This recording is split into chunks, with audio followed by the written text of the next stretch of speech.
Alright, so, I'm gonna be playing Monster Hunter, but I'm not streaming that shit, that shit, because, I don't feel like it, and I don't think it's a good game to stream, so instead I'm just gonna be yapping away while watching the UFC. What's happened so far? Oh my gosh, Den Thomas roasted Pat Barry as he should. We do not respect Pat Barry in this household. You have Bryce Mitchell versus Josh Emmett. And Josh Emmett is seen as the underdog, which I thought was really interesting because, I mean, yeah, Bryce is good, but he has struggled against power punchers. Like Ige, he struggled against when he got clipped. He just doesn't react well to power, Bryce. And he's very, he's not the most defensively sound fighter in the world.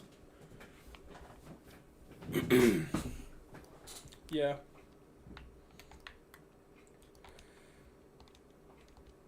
So, weird that he's an underdog. I expect Emmett to just blast him. And Emmett does have good takedown defense. He's also, like, monstrously strong. So, you know. I'm currently hunting a Rathian, if you know what that is. If you play Monster Hunter. Because it's the GOAT! The GOAT! I actually creamed my pants when Rise, or Monster Hunter Wilds was announced. I was so happy.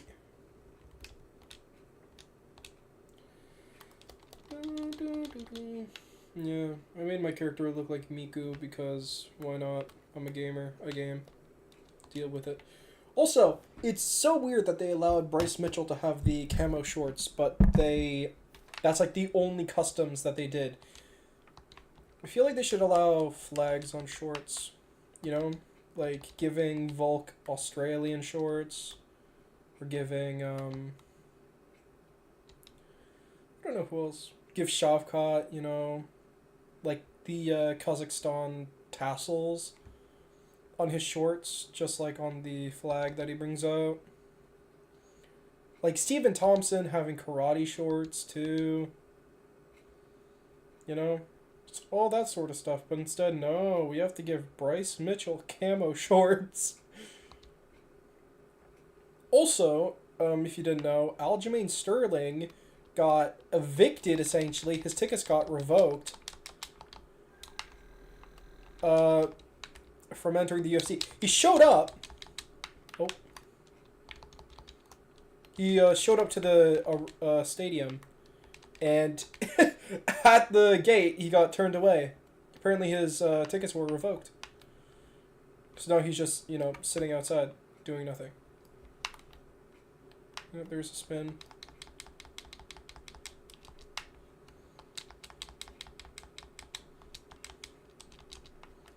Spin. Also, you can no longer pause when you're doing solo hunts, is what I realized here.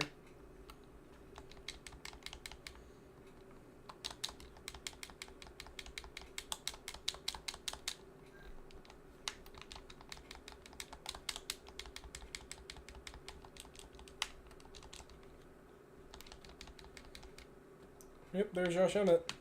I expect Josh to win. I hope Josh wins.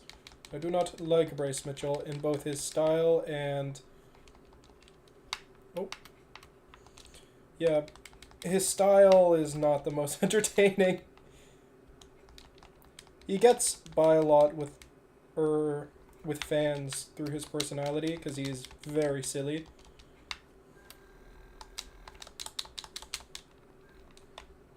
Oh, there she goes.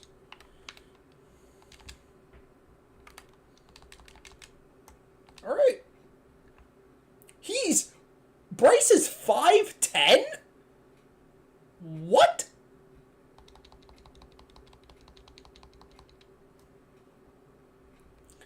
Yippee!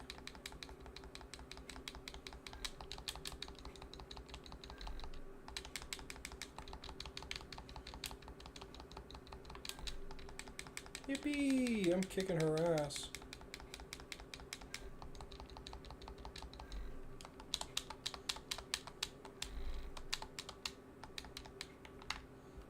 Nice.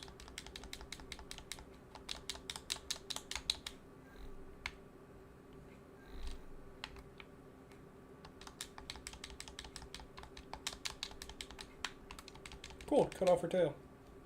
I'd love to see it.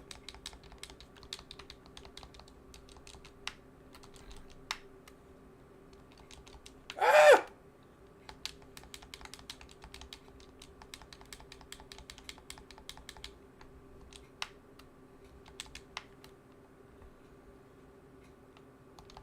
Yay, Bryce Mitchell. Fun fact about Bryce Mitchell, if you weren't following mixed martial arts, like a year ago, 2 years ago, he drilled a hole through his nuts, so you have to sit out. Yeah. I don't know how, but he did, so that's a fun fact. Fun fact about Josh Emmett, he busted his knee in the first round against Burgos. That's the only fun fact I have about Josh Emmett. He looks like a Falmer from Skyrim. That's another fun fact. Those are all of the fun facts I have about this fight.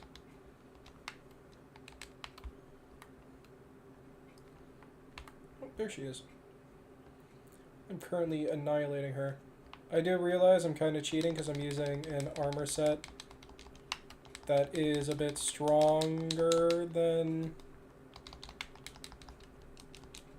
Oh.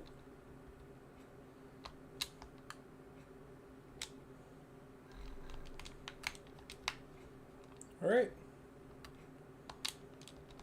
Yeah, I'm expecting a quick KO. But that's what I'm expecting. Is probably not what's gonna happen.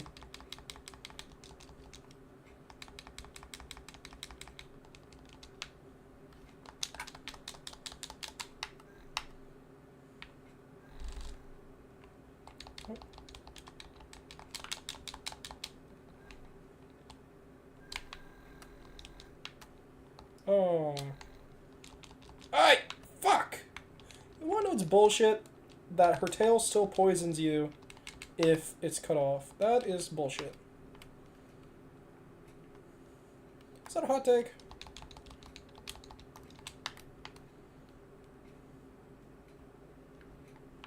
Oh ho ho. I'm such a silly Billy. Dancing around these pillars. Again! Bro. She should compete in Street Fighter fucking 6 with the amount of reads she's got, man. Make her an IGL on fucking... I don't know. What's a team that has a really weak IGL?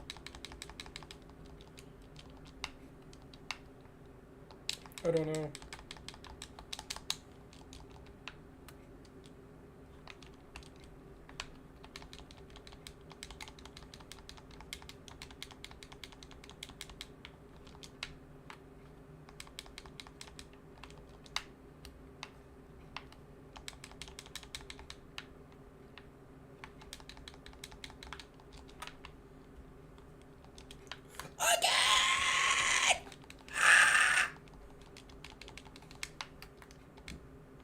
Wait, does this? Yes, it does! That's sick. I think Palicos are much more efficient, but I think that might just be due to the AI being better.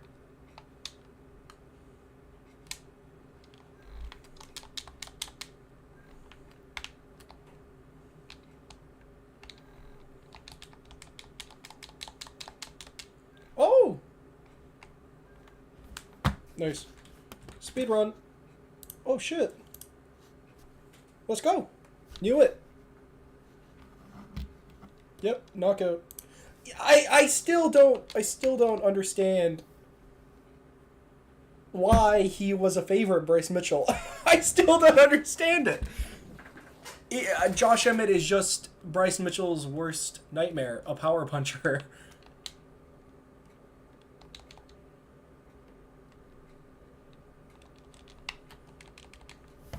Yeah, I mean, Bryce Mitchell has always struggled against power punchers. Like, even Ige, he struggled against, and Ige isn't a monstrous hitter. Really, the Elio Topuria fight, he's just not defensively sound. His striking is very... He's very strong with kicks, but he kicks from really close range and very short. So because of that, he gets countered very easily. And then he tries to supplement it where it's like, he'll throw a kick. They come in. He'll try and catch him with a hand. He'll kick off of his punches, which is something I love. But it's just... yeah. He just kicks from bad ranges and a lack of head movement and just putting his hands up.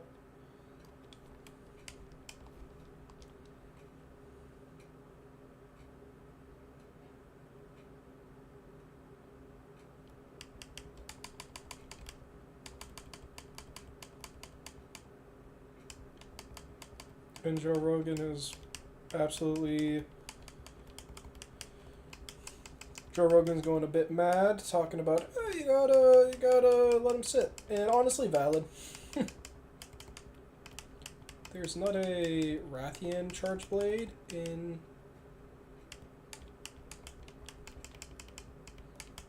What? There's no Rathian charge blade?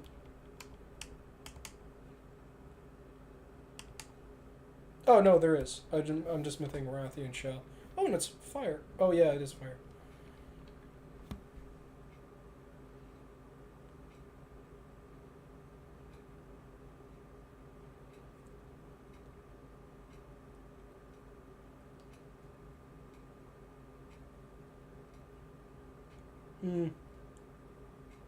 Alright, sick. Josh, I'm a dub.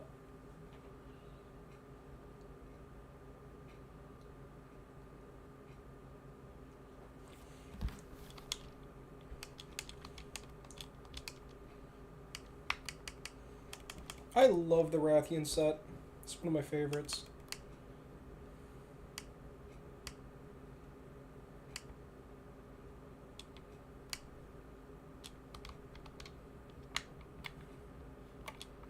It's good looking too.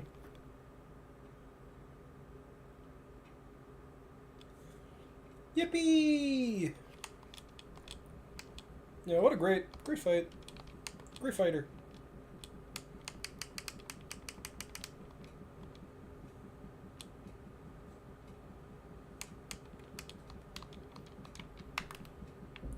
Sick. Next up, I think, is Pimblett Ferguson, which honestly, my lord, having that as your main as your not opening, ugh. Not entirely confident in that, but you know, it is what it is.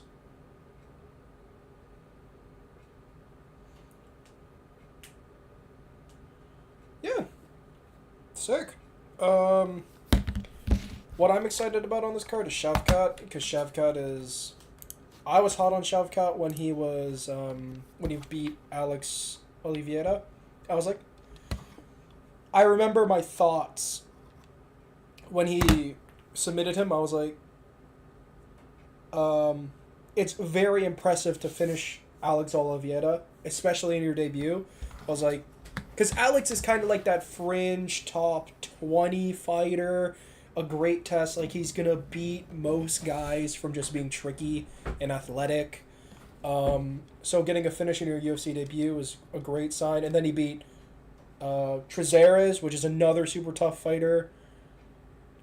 And then he beat... Oh, who did he beat after Trezeres? He beat Harris, Carlston Harris, who was a completely different fighter than the two he fought before.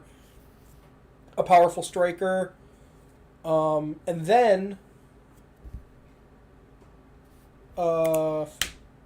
sorry, I'm distracted because there was a UFC card. But then he fought Neil Magny, finished Neil Magny. Very impressive to do to Neil, because Neil, he might not win, but he'll last through a fight.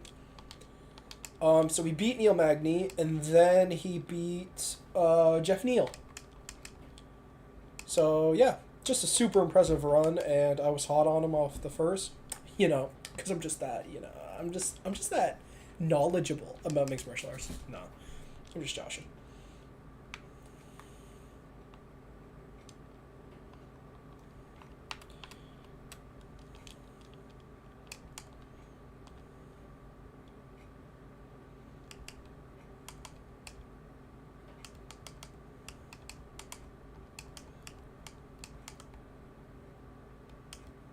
Anywho. Also, I hate Power Slap. It is the stupidest thing ever.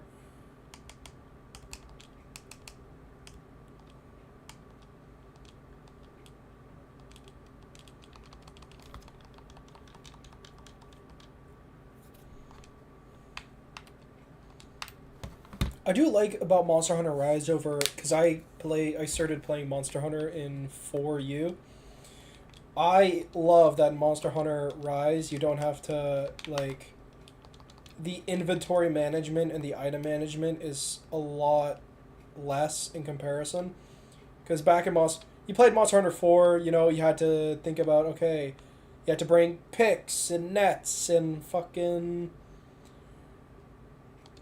picks, nets, your drinks for cold weather and hot weather, fucking your bombs and everything. And I'm like, man, honestly, I don't give a shit. And it was kind of integral, those things, in Monster Hunter 4U. I'm not saying this game is easier, even though it is. It's easier because the hitboxes are less janky. That's why it's easier. Also, there's another monster here that I don't know.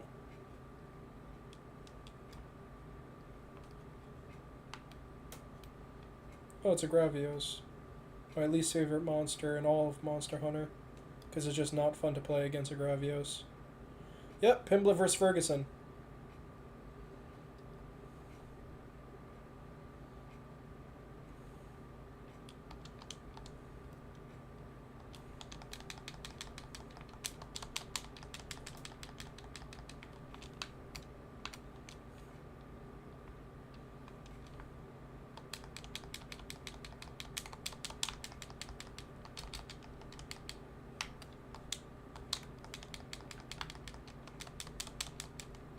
Oh, that's not good.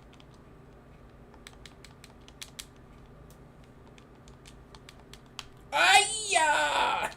You know what? Rathalos, or Rathian, the tail move is like my arch nemesis.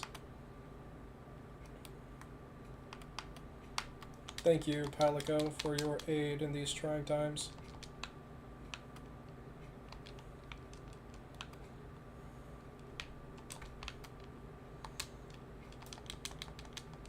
Okay, you hate to see it.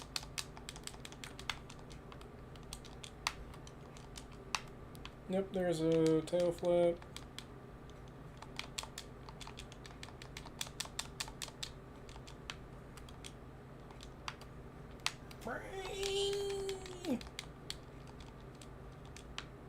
I just need to not stay directly in front or behind it. That's how you beat Rathian, sorry. Also, a lot of Pimblett's excitement came from his post-fight interview and not from his skills, because if you've seen a Pimblett fight, you know he's... Especially after the Jared Gordon one, jeez Louise. Just a big, big disappointment in terms of performance and blatant bias and favoritism shown on display in that fight.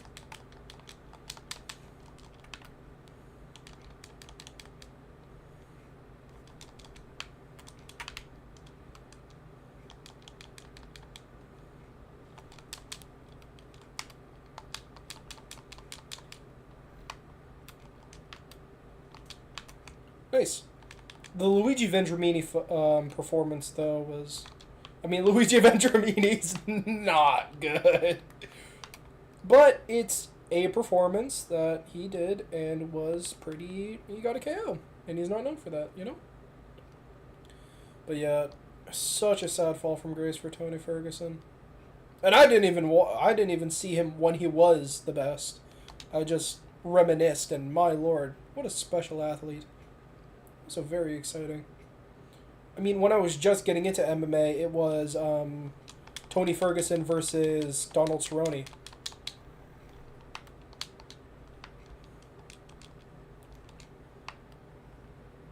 That was the fight that was everyone was excited about. Oh hell yeah, cut tail. Oh, I forgot. Oopsie daisies, I forgot to sharpen my weapon.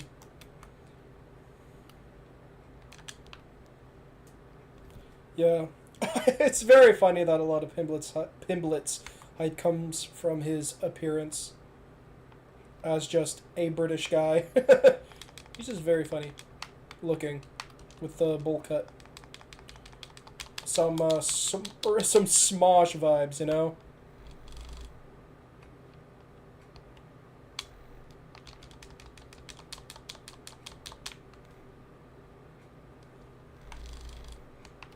Sick.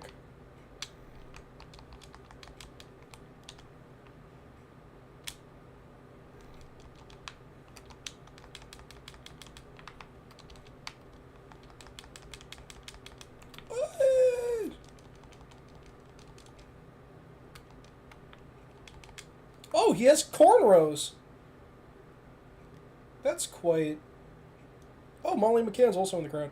Cornrows, huh?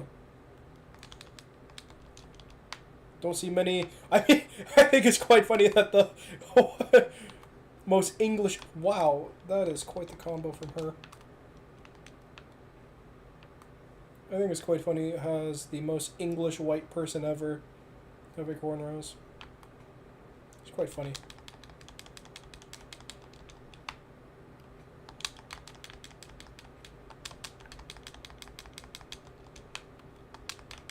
Oh, quite the crowd pop. I didn't think he would get that in, I thought the crowd would be quite Ferguson-pilled.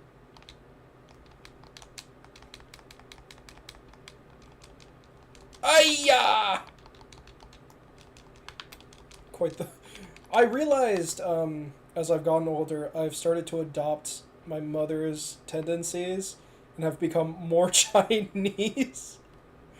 I don't know why, but it is happening. Nice. Oh, where's he going?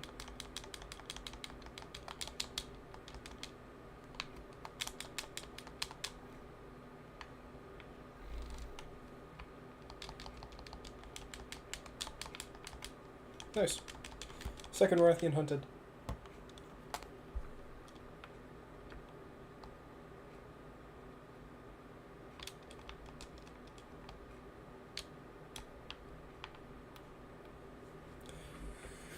T-Ferg! Also, another fun fact, because I'm on a roll with them with my mixed martial arts knowledge and blah blah blah. Apparently Stephen Wonderboy Thompson is going to be walking out with the initial D, Tenacious D. I would walk out with initial D. Yeah, walking out with Tenacious D, which is quite exciting because they were thinking about making that happen for the Kevin Holland fight when that was going about. But I think Tenacious D were on tour or were out of town or might have been a UFC thing. But they couldn't get that to happen, so they're doing it now. Quite nice.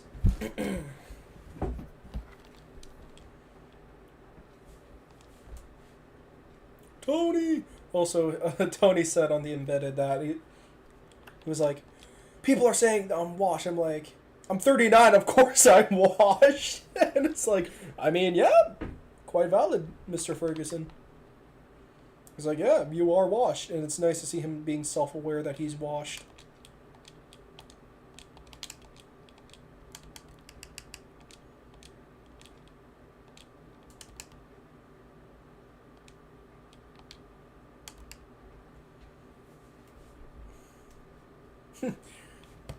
I don't really like David Goggins, but I will say I reference him all the time whenever I'm boxing and I'm tired, or my friend's tired, I'll say the, they don't know where you from.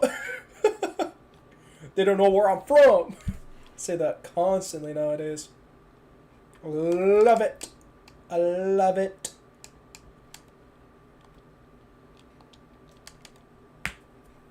Oh, a combo arena. Okay. T-Ferg fight. Let's go.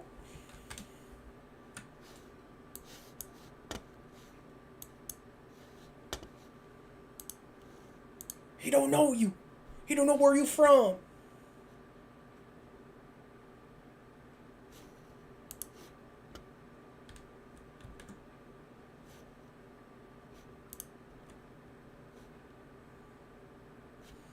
Can't believe they're still sponsored by that. That's crazy.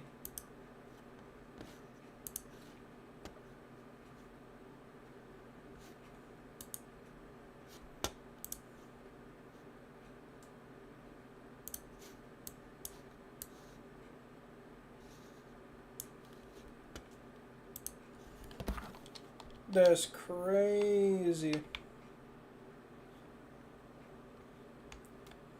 A mix of booze and cheers.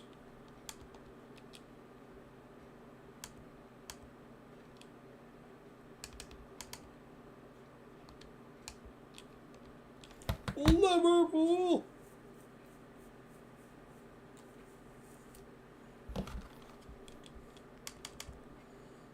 I guess a lot of people felt heard when he talked about mental health issues, which is very valid.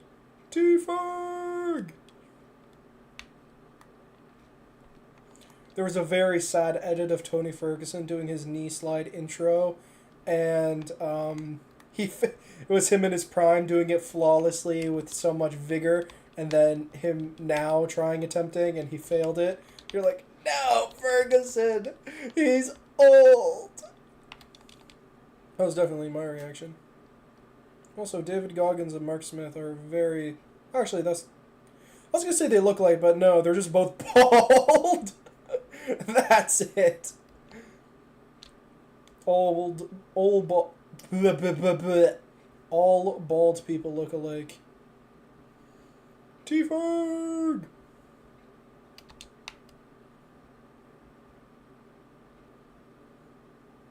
I think it would be so funny if Ferguson wins. It would be hilarious. He's not gonna win, but it would be fun. It would be fun. And is that not the reason we watch mixed martial arts, to have fun?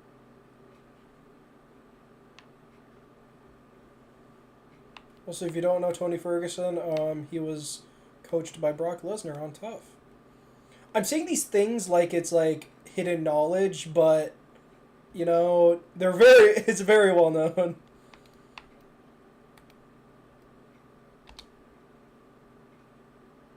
USA! USA!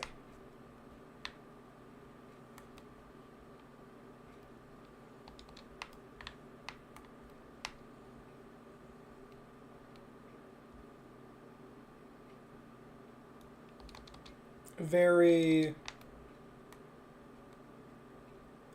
not lax. Actually, yeah, very lax first round. Not much. Before old Tony Ferguson would be coming out like a buzzsaw.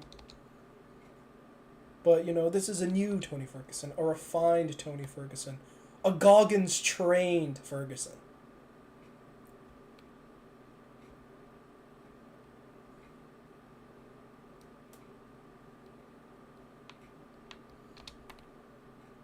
I think Paddy's kind of respecting Ferguson a bit too much. I mean, losing to Tony Ferguson now is,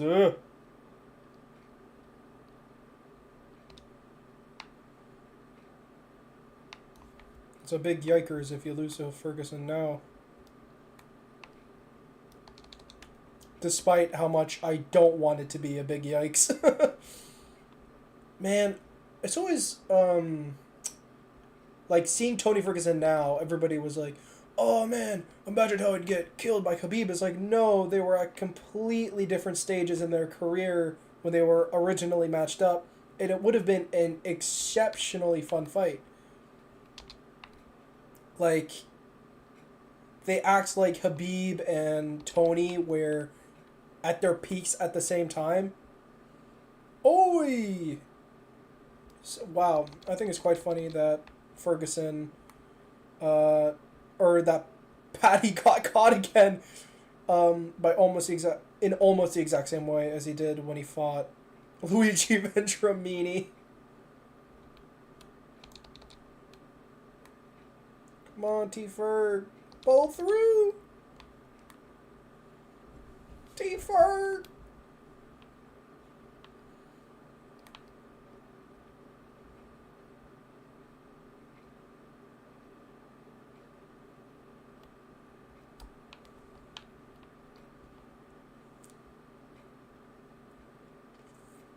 I like how they're talking like he lost to Jared, which he did.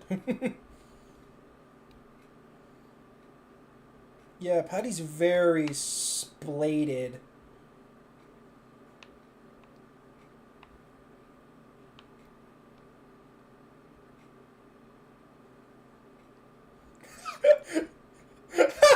Daniel Cormier. It's like it's a lose-lose if you if you fight Ferguson, because it's like you win, you beat Ferguson, you lose, you lost to fucking old ass Ferguson. Which honestly, super valid.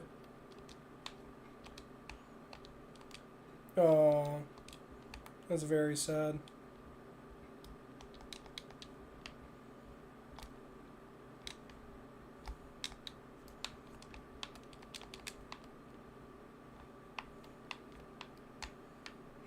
This is just sad.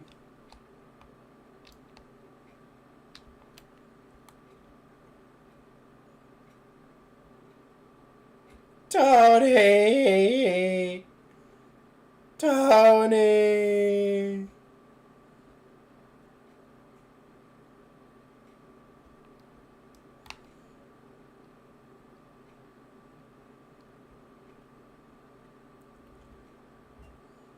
Alright.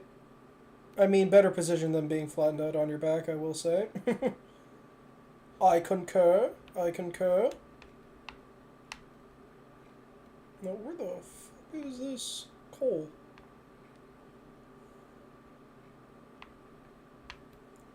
Prime. I go to my local Quickie Mart, and Prime is constantly there, and they're doing, like, buy 4 cans for $6, and you're like, ugh. You know that they're trying to fucking sell it, and nobody's buying.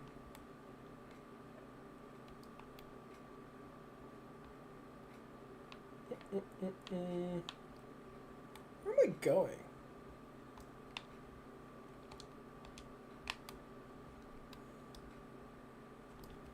I don't even need to use the wire bug.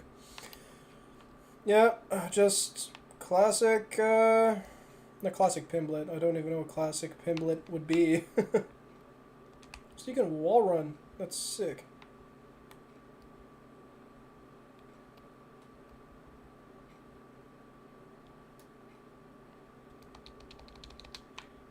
Magomed Anklaev.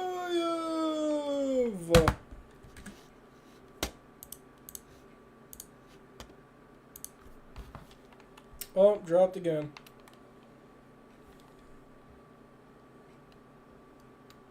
Shame.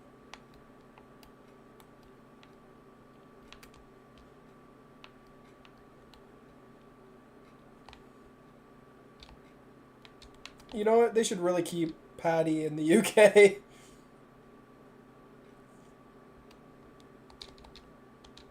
Him fighting in the US really emphasizes his style, because at least in the UK, he might be boring, but because he's a hometown hero, or home country hero, they kind of ignore it. Because it's his personality that really shines, less his fighting style. Like, Connor was exciting to watch, you know? Big striker, you always know if he lands left hand, it's game over.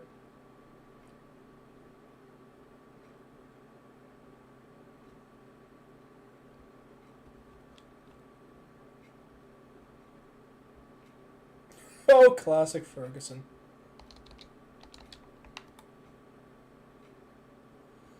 Oh, Paddy da Paddy. Oh, Paddy da Paddy. He's not Irish. I don't know why I did that. He's from Liverpool. Is that a Liverpool accent? I have no clue. If you ain't cheating, you ain't trying. Commentators love using that one. But it's like, also, cheating's against the rules. So, I mean, oof. I always love it when they comment on Cormier's blatant cheating in fights with eye pokes. Even Cormier calls himself out on it. Which, honestly, valid.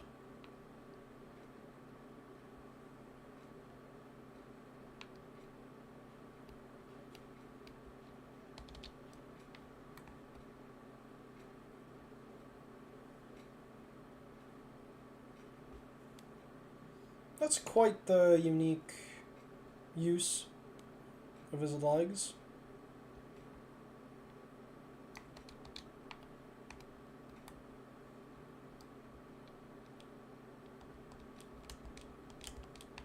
Honestly, valid. Good on Ferguson.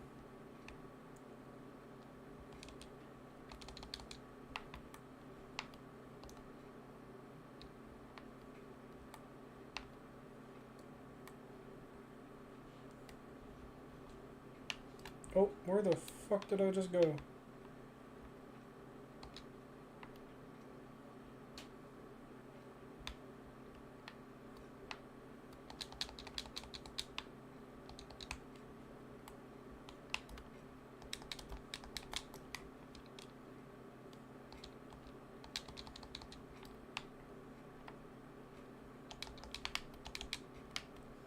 Nice.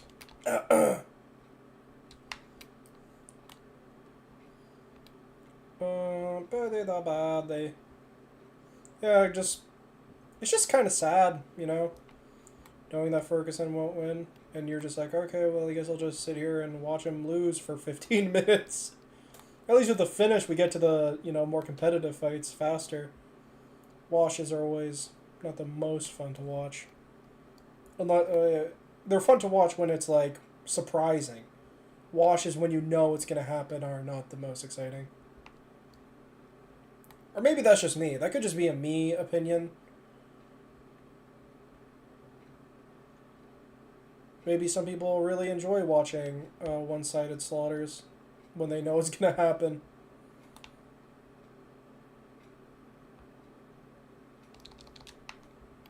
Alright, sick. Where the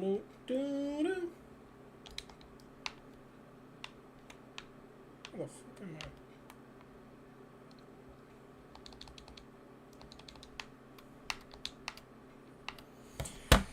Okay, well, Ferguson has always been good off of his back due to the fact that he was, but in his prime, he moved like a flyweight, When the second their back hits the mat, they scramble like a bat out of hell. But now that he's old, he kind of is content with sitting in guard.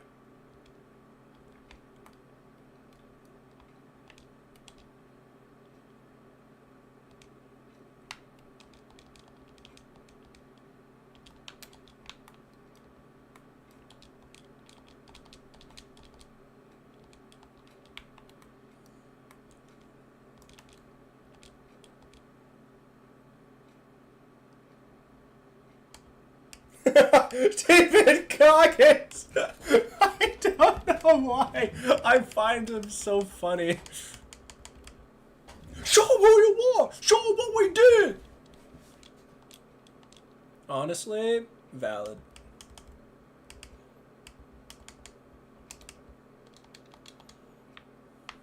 Alright, final round. I mean, the fact that Pimblett is going to decision with Ferguson is already not the best look, Also, geez Louise, he's big, Pimblett.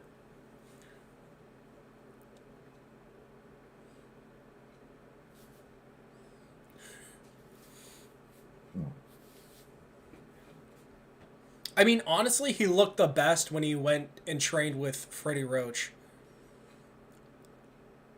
It's just a bit late, in his career to pick up boxing fundamentals.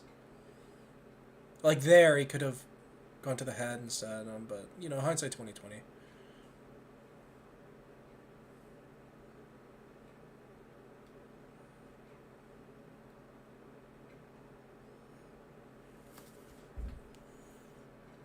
Oh my god, if Ferguson wins, this would be the funniest thing in the universe. Please, Ferguson, please. It would be such a fraud check moment.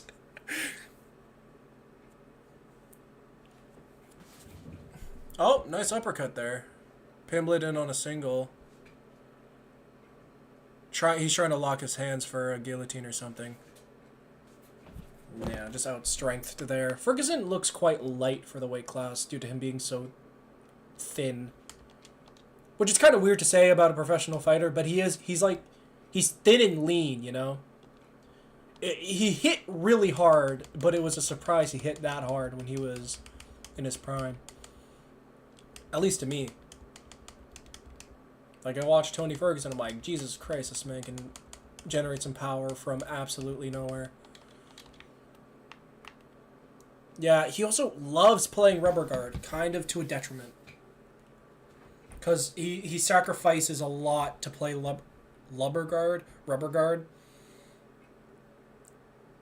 Yeah. Like, that was kind of his downfall in the Oliveira fight, where he was content with trying to play rubber guard instead of getting up. But that was just him being old as well.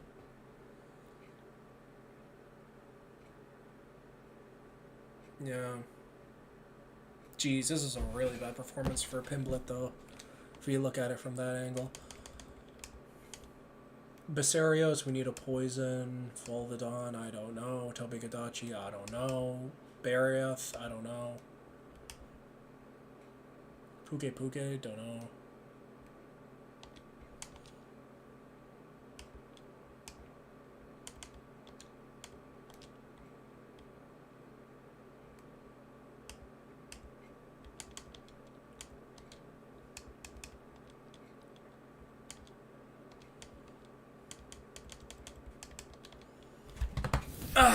Yeah, quite the... I mean, what did we expect? It's Tony Ferguson. He lost 7 fights in a row. I think it's just very funny that Pimblett is struggling this hard against 39-year-old, out of his prime, legs destroyed Ferguson.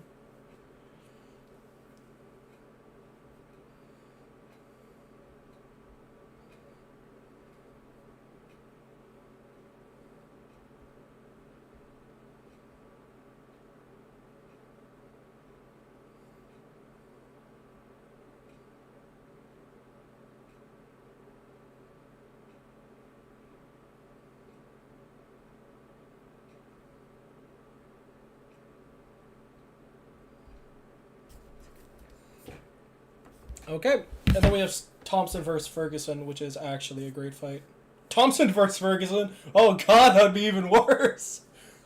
No, it's going to be Shavkat versus Ferguson.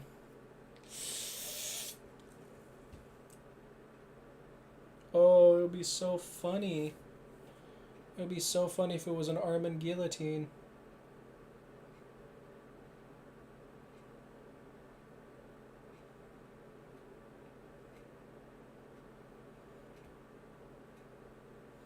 A leg lock. Bro, he's just so slow. Like, prime Tony Ferguson would whip around those legs, you know? Prime Tony Ferguson would throw that triangle up like lightning quick. But he's not in his prime, so, you know, wishful thinking.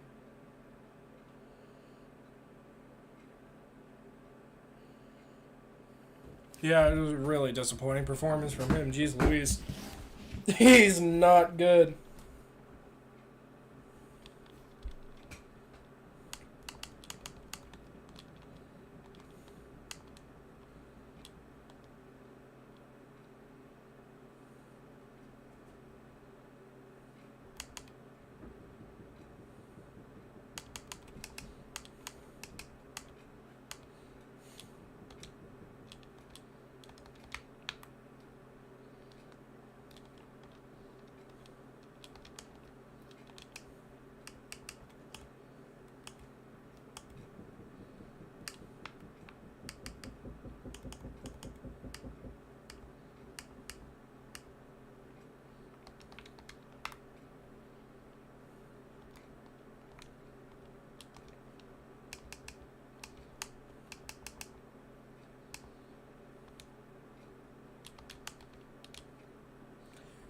Okay.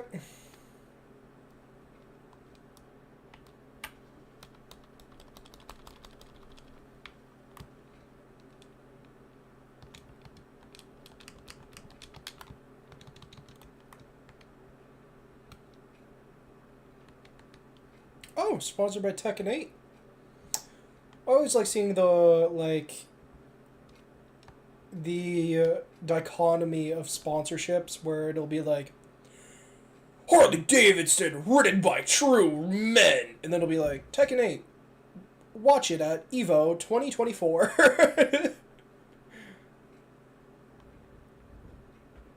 That's always the most fun.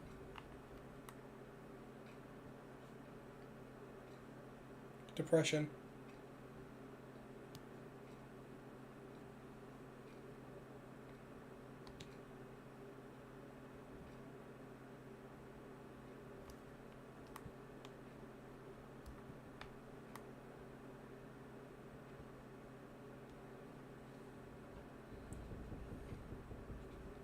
What did I play Monster Hunter 4? My main weapon was the Blackguard, or Blackguard, if you play Hades. The Blackguard. Don't know why I said it. No one's interested.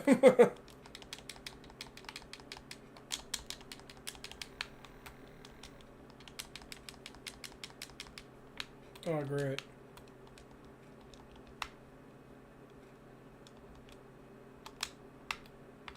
Hey, brother, chill.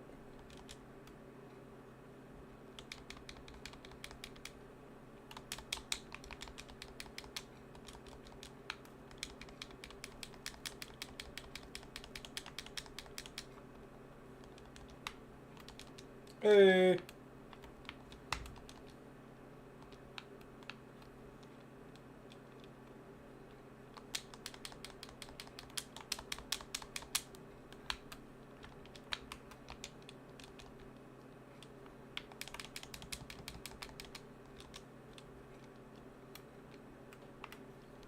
I'm expecting a spin.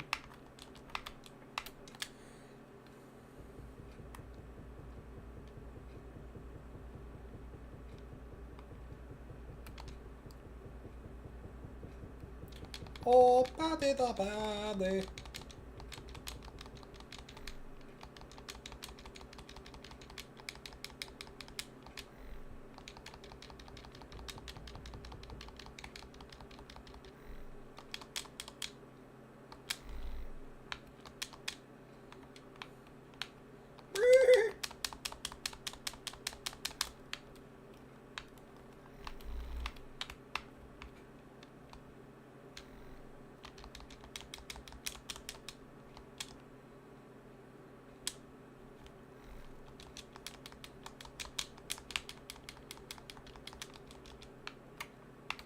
Ouchies.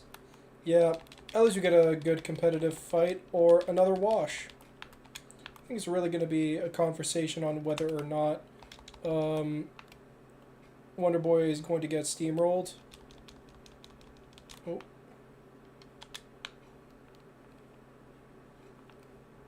There we are.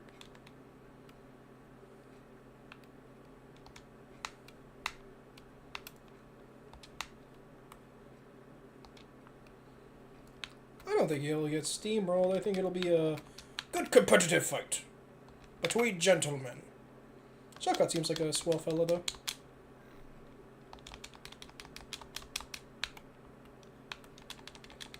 He was very respectful at the weigh-ins. Seems like a good lad.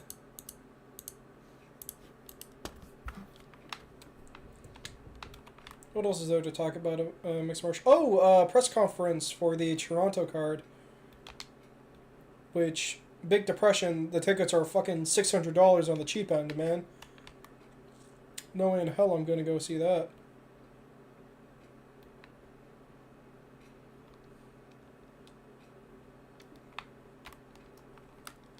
Ooh. Excuse me.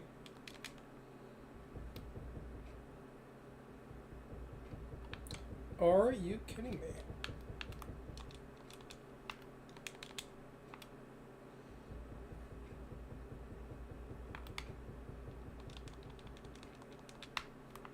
Hey, Sue.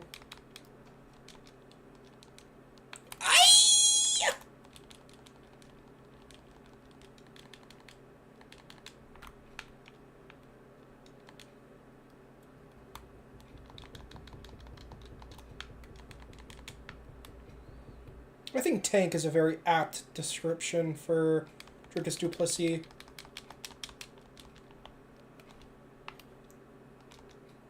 Ay-ya-ya-ya! Bueno Silva co-main event. Oh, I remember when people thought Bueno Silva was going to be the main event. Which, honestly, Giga Depression. If, she was...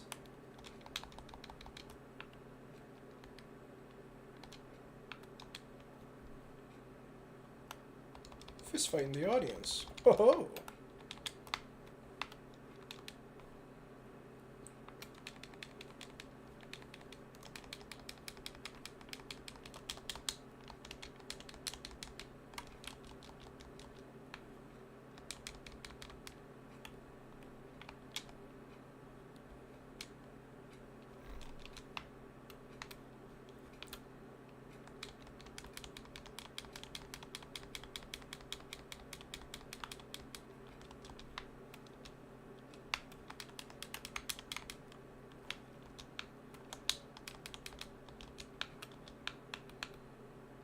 Escorted out of the arena, Sean Strickland. Ho ho ho ho. Oh. Yeah, knew it was coming.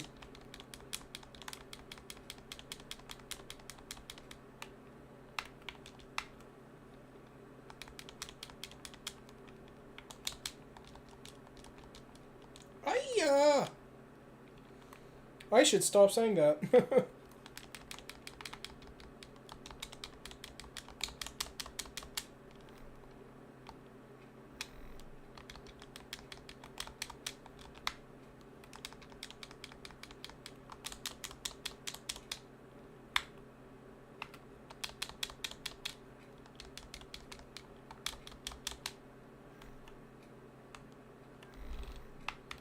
Got him.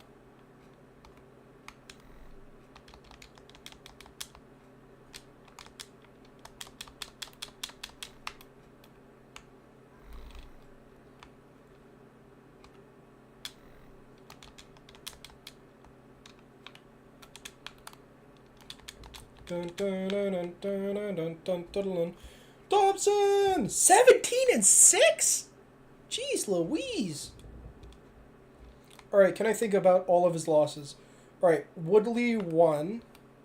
He lost once to Woodley. He lost to Muhammad. He lost to Muhammad. Who else did he lose to? He didn't. He beat McDonald. Who else did he beat?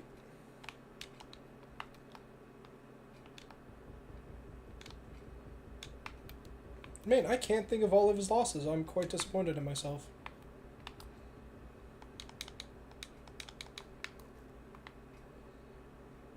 What do you mean? We have on video record of you saying that you don't want to fight him.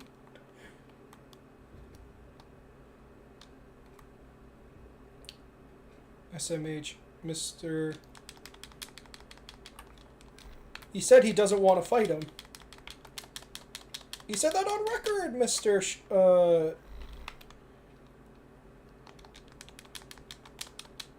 Oh my god, Runlops. The Bullfango of the modern age. Wanna know what my favorite posts on Twitter are? People taking the Cars movies as like an actual sporting event. Or treating it like it's an actual sporting event. I find that amazing. It's very funny.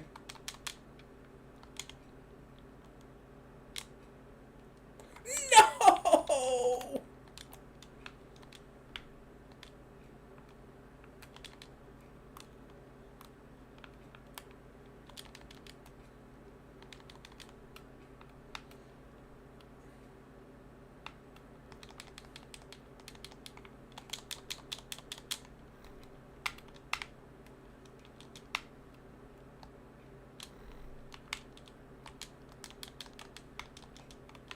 Ouchies.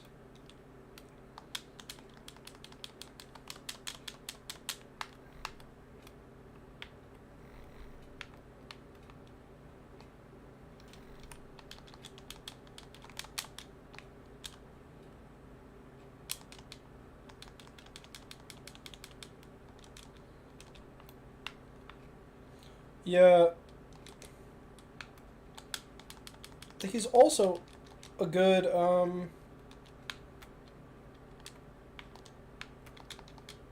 Sharkfoot's also a really good striker because of how he utilizes the clinch.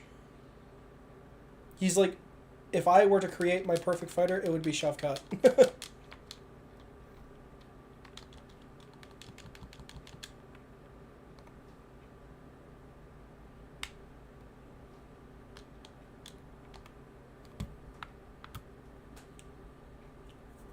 So, Thompson also makes banger vids on YouTube.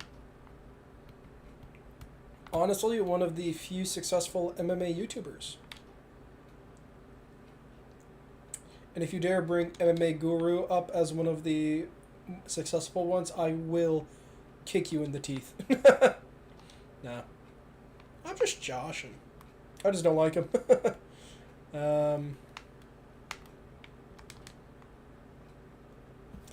Man, Thompson's old. He has gray hair.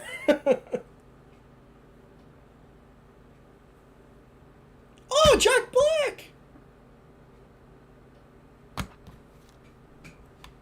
That's quite cute.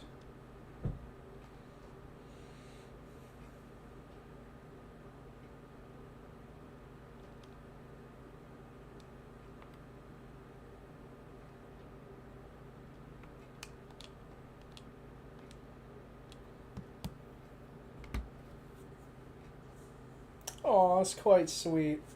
Thompson's so nice. Gave a nice hug. Include Tenacious D in the pre-fight talk. Pre-fight hug.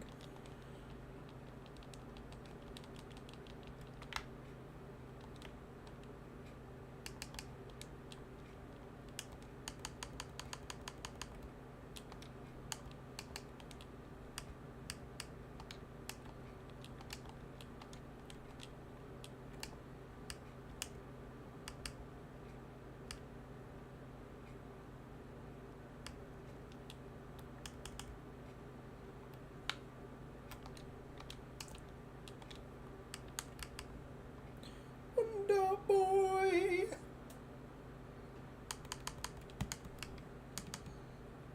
Yeah. There's also a Wonder Boy fight montage with this song. It's very good. Elite Fight Club. Make some bangers.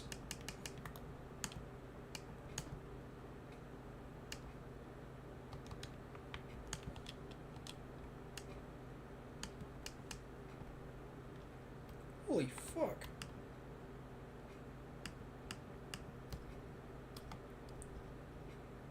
Kazakhstan!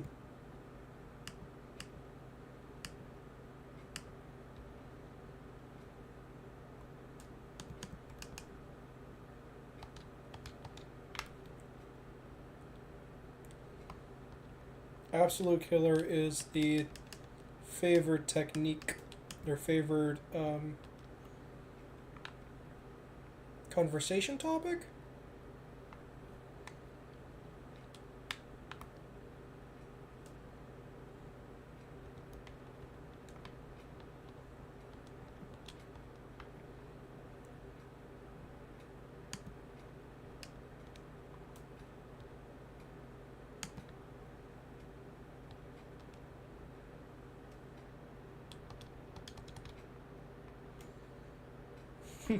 Come to Brazil? No, that is a bygone sentence from a bygone time. Come to Kazakhstan.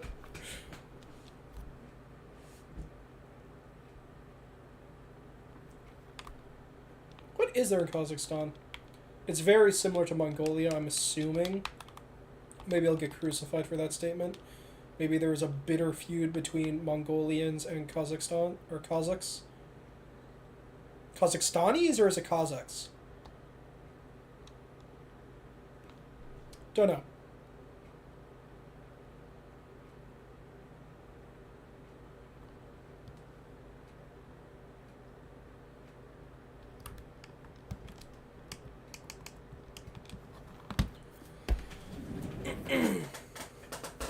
Alright. Yeah. I'm gonna put my full undivided attention onto this fight because I actually give a shit. Actually, I should give my full undivided attention for all of these fights because I give a shit for all of them.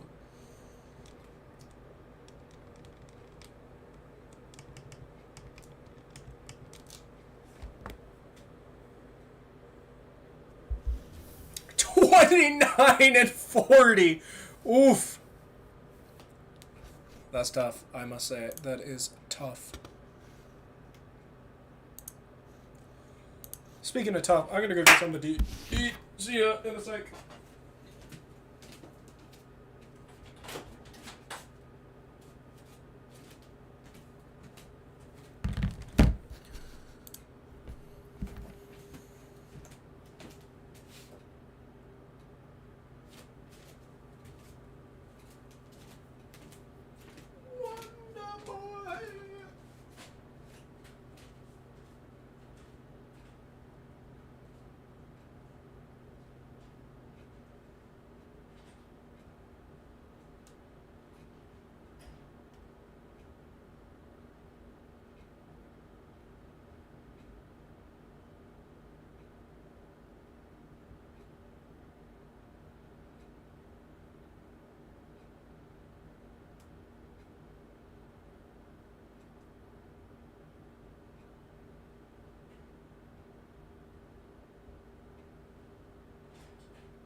Shafkat!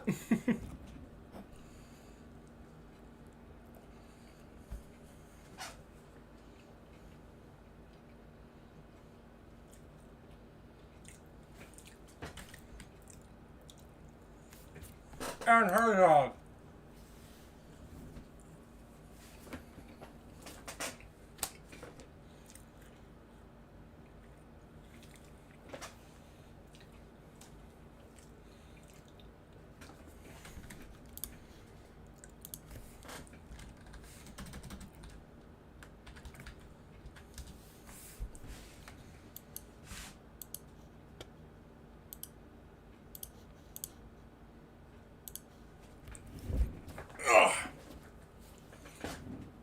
Oh wow, clicked coming in, Shafkat. Clinch. Shafkat is a king in the clinch.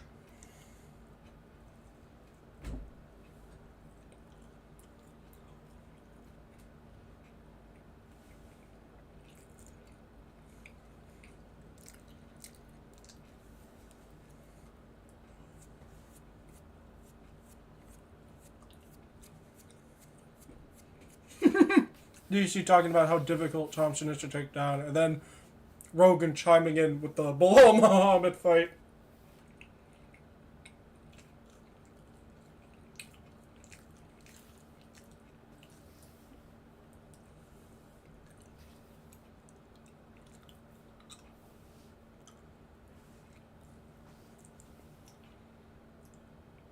I was gonna say something about Shafkat. Oh yes, the intrigue of Thompson versus Usman for me was Thompson was not as it was before the Jeff Neal fight. Thompson's takedown defense stems from the fact that he has amazing footwork, and him staying away and not letting Usman get close to do takedowns was the reason I thought he would have beaten Usman. Of course, that opinion changes now. Because once it hits the fence and once Thompson's against the fence, he really struggles, but it's the difficult part is getting him to the fence. Also, sorry if I sound really bad in terms of my speaking. I have 2 very painful cold sores in my mouth because I am a disgusting man. Nah, just unlucky.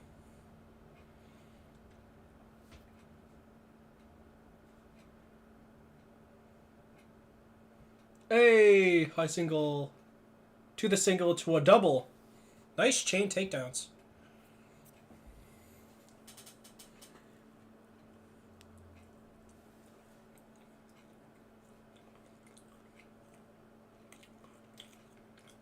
Rachmanov always good with the single. Have I seen Rachmanov use the double leg? No, it's always like singles and trips.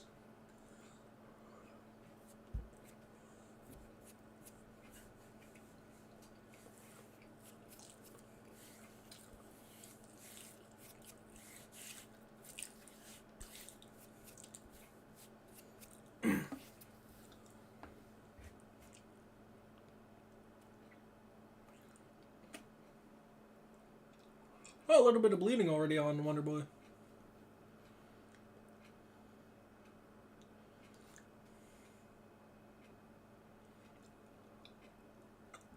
Yeah.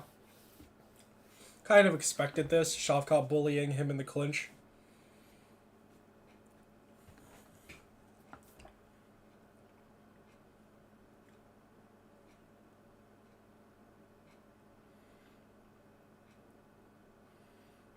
Alright, break. Also, Shavkat is a demon to try and put away. He got, like, killed. He got slumped. He almost went face first into the canvas in one of his fights at M1 Global or something. Or in the regional scene in Kazakhstan and Russia. And then, like, he was like a zombie reanimated from the dead and lumbered his way into finishing his opponent. And honestly, like, after that performance, or that, not even performance, that aspect of his game, by golly gee willikers, I will never doubt this man's chin. He is very, not flat-footed. His cage craft is probably, his cage craft and head movement is his, biggest weakness.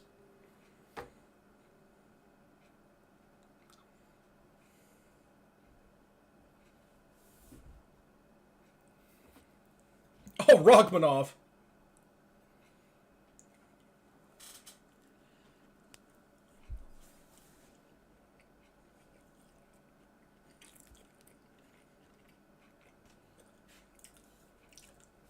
At this point, just put Stephen Thompson in Karate Combat.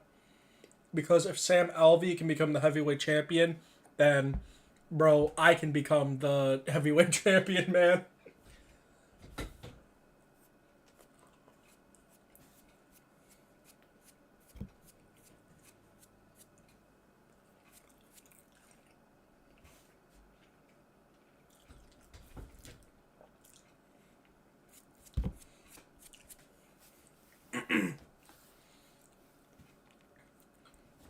Shavkat and Edwards are both some of my, not favorite, not Edwards, but Shavkat. They're fighters I enjoy watching simply due to the clinch work. I don't know why clinch work is so mesmerizing to me compared to some other aspects. I just love the idea of like punching. It's just grimy and gritty. It's very like tactical. You know, I think that's why I like it. I love filling in, like, when you transition from striking to grappling, you clinch, and striking in that clinch is super good. The transition from grappling back to striking, you have to go through another clinch situation, and being able to fill those instances with strikes, I just really enjoy.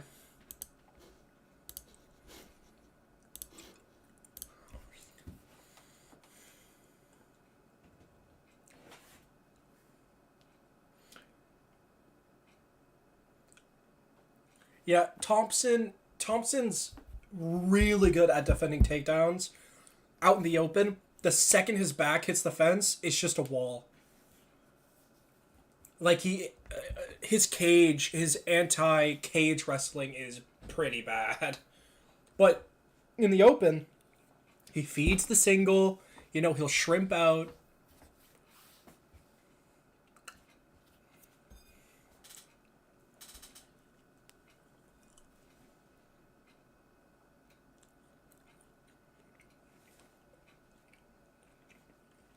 Gilbert!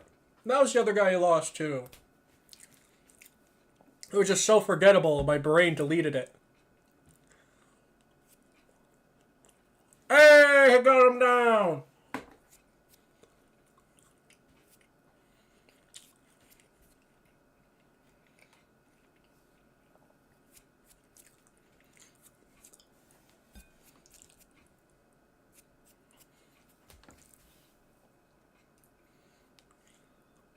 Body lock, okay. Putting in a hook. Kind of like a half guard. Oh, nice. I think it goes to show how good Thompson is with his defensive grappling when Shavkat, Bilal, and Gilbert all had to resort to rabbit punching to do things when they get dominant positions. It just shows how strong he is in his anti-grappling. Actually, I think that striking-wise, Shavkat is like a nightmare matchup for him.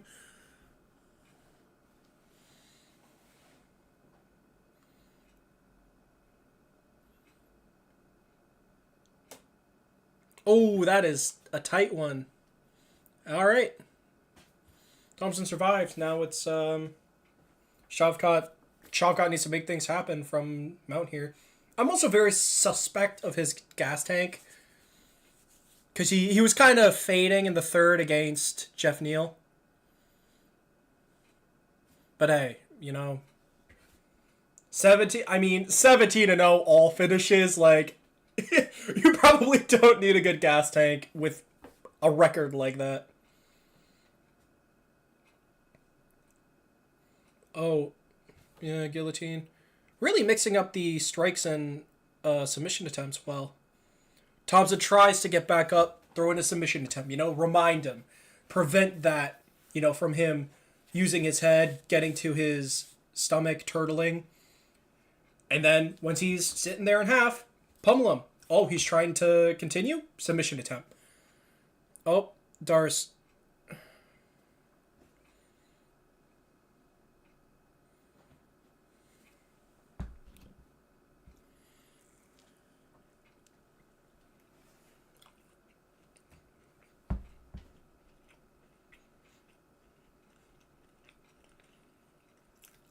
All right, Turtle.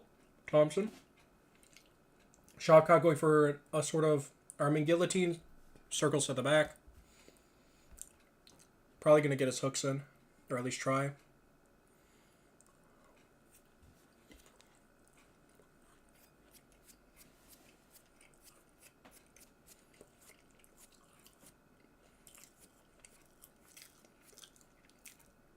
Oh, he tapped. Wow. 18-0. All finishes. I love him. My boy. Not the most exciting performance, but, exceptional fighter. 18-0. All finishes. Habib 29-0. Pah. 18-0. All finishes, though. By God.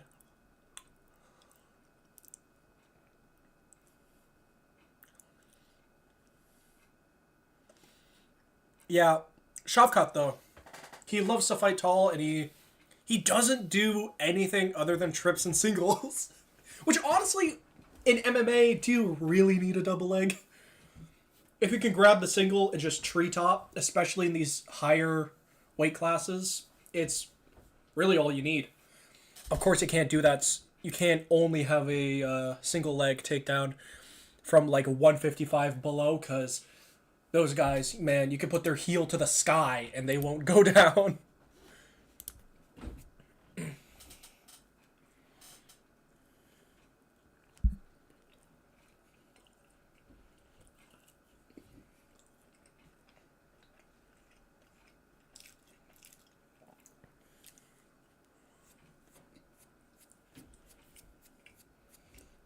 I mean, Bilal and Gilbert couldn't finish Wonder Boy.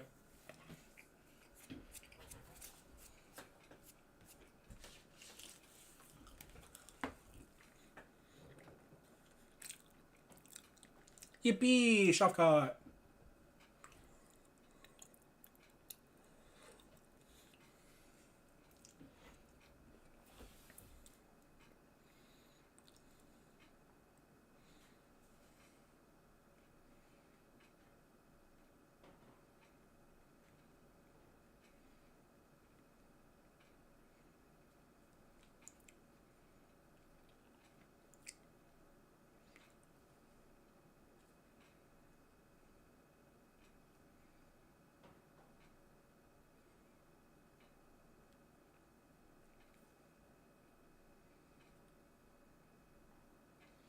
Yeah, I don't know what to say. Yeah. 17 and 18 and 0 now.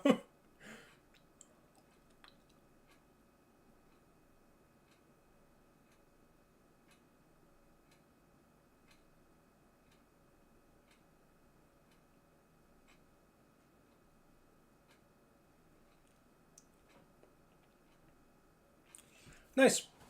Now the question is, does he deserve a title shot over Bilal Muhammad?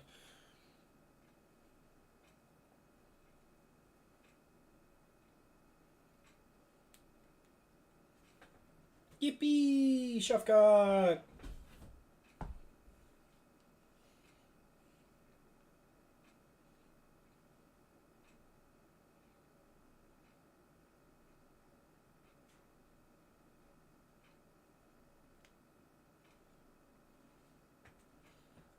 Nice. Now time for the true. Well, I was gonna say the true main event, but it is the main event.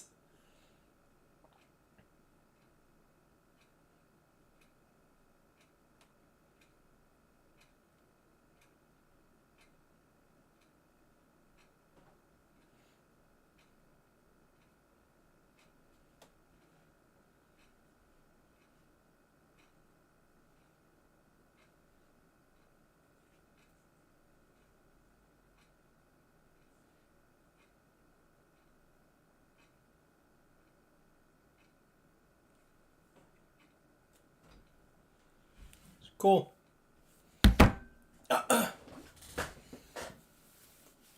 Nice. Shafkat.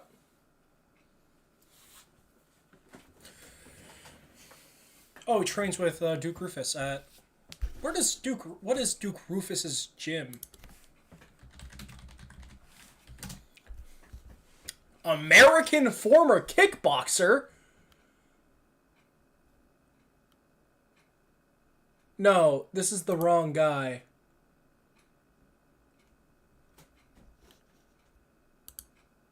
No, it's not Duke Rufus.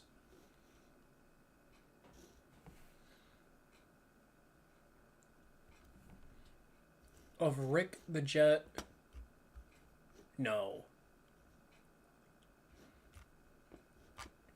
It is Duke Rufus, but this. That's not. No, that is Duke Rufus. No, he's not American. He's Dutch. He speaks with a Dutch accent. No.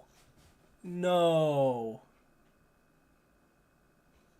This isn't true. I refuse to believe it. Bro, he's the most Dutch sounding man I've ever heard.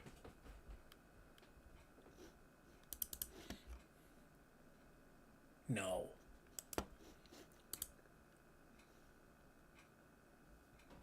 American. I refuse to believe it.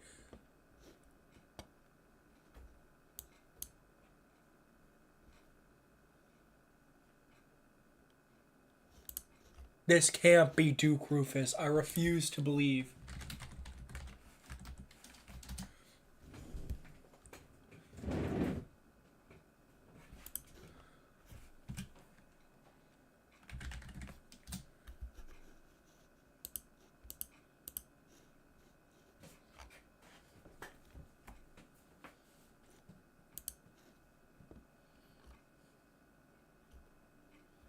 Okay, no, this isn't the right guy. Okay, this is the wrong guy. Hoof! Hoof! I thought I was schizophrenic, man. And that I just imagined Duke Rufus as. Alright, no. Kamaru Usman. He coached Kamaru. Plaxillions. That is where he. Henry Hooft! That's who it is! Henry Hooft! Henry Hooft. There we go. Yeah. Oh my god. Wow. What a record. What is that? 1, 2, 3, 4, 5 and 1. Or 1 and 5 in kickboxing. Wow. Also, he fought Kokon Saki? What? Tommy Varga? No, that's not the same. He fought Kokon Saki. What the heck?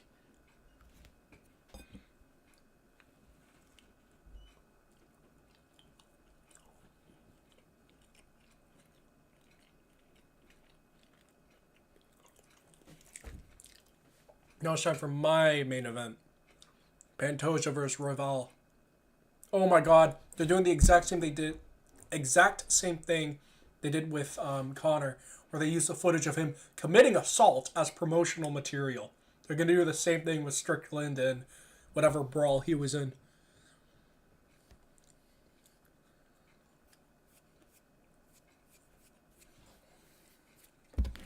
Let's go! Flyweight.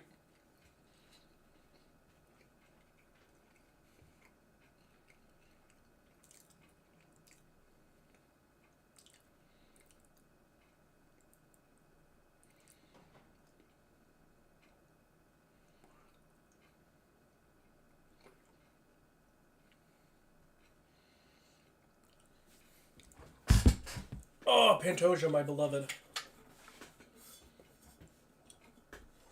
I will sacrifice my firstborn child for Pantoja to remain the flyweight king for the next 20 years.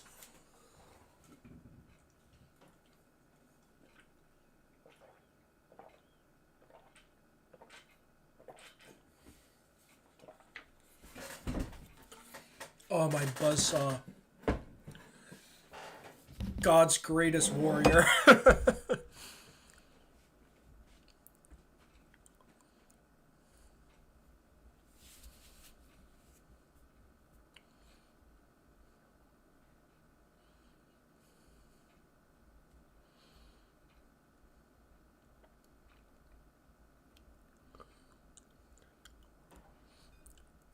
I mean, I like Royval a lot as well. They're both extremely exciting fighters with great stories and great personalities. But Pantoja, bro, he's so good. It's so fun because he's reckless and crazy on the feet. The second it hits the mat, he becomes a savant.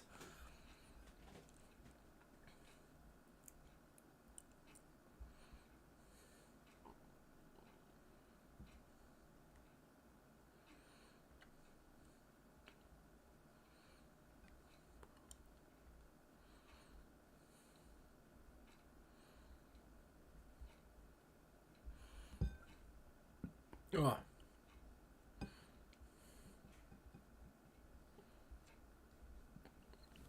I'm gonna watch the scuffle between Duplessis and Sean Strickland.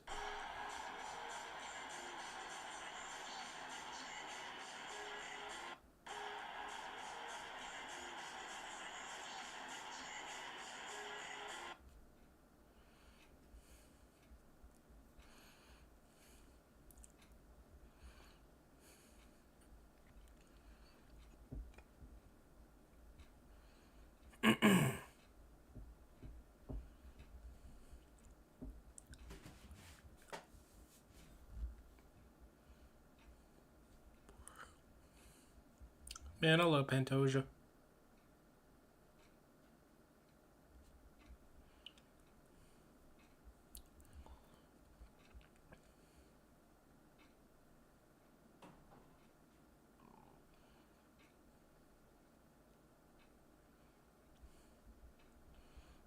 Nice. Well, that's a fight. Not much. Not much else to say about that.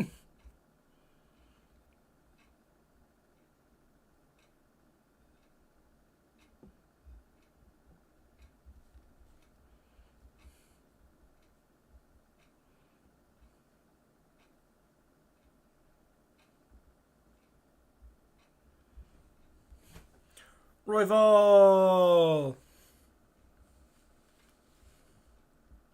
First person to say the N-word. Whoopsies. I was just scrolling through Reddit and that popped up. Ugh. I don't know why. Reddit keeps shilling me subreddits, and I'm like, I don't care. They showed me r/Vine Goons, I think?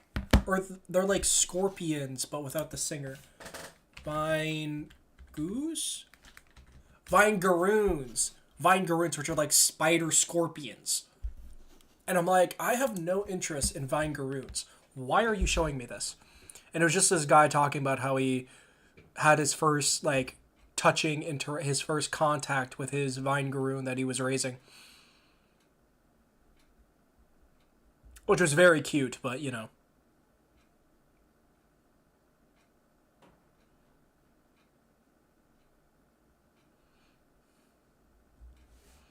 Yeah, yikes.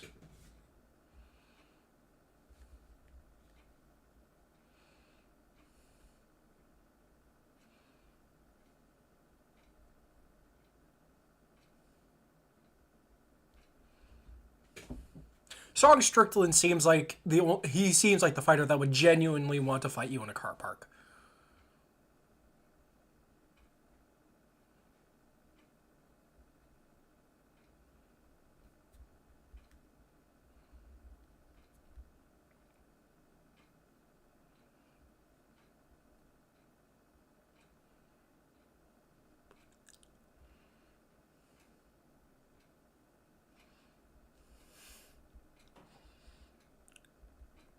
Oh yeah, VTuber awards happen too.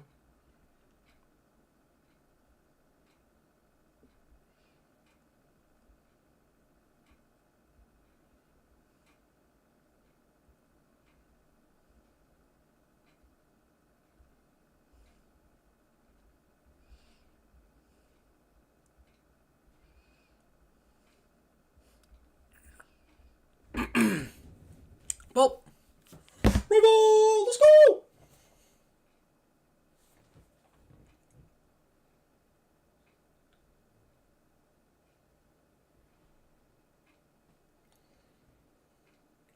Um, Another fun fact about Brandon Moreno: he got his win over Bontorin. I think it was. It was either Bontorin or someone earlier. Might have been Tim Elliott or something. Tim Elliott. No, not Tim Elliott. That was LFA. No, yeah, Tim Elliott. That was Woodley versus Burns. 2020, yeah. He got his win over Tim Elliott, and then he commented, no, or was it Kaikar France? I think it was actually Kaikar France. Or Tim Elliott, I don't know. But he was talking about how he had to go return to his job after winning the UFC fight because the pay is so dog water. And it was just a very sad moment. Just a little fun tidbit about Rival.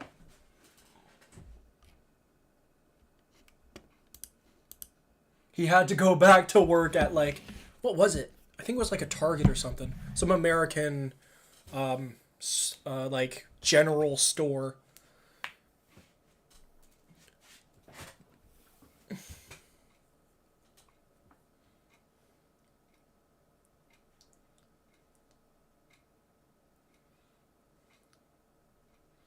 I'm so happy they get to walk out with their flags again.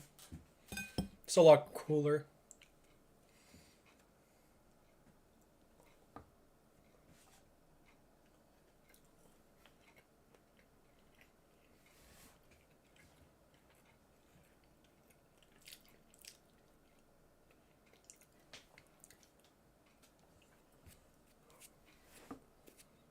What are the six current or former Brazilian champions? I'm going to see if I can name them.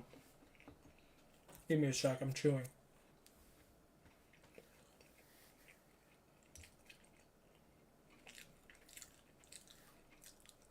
Okay.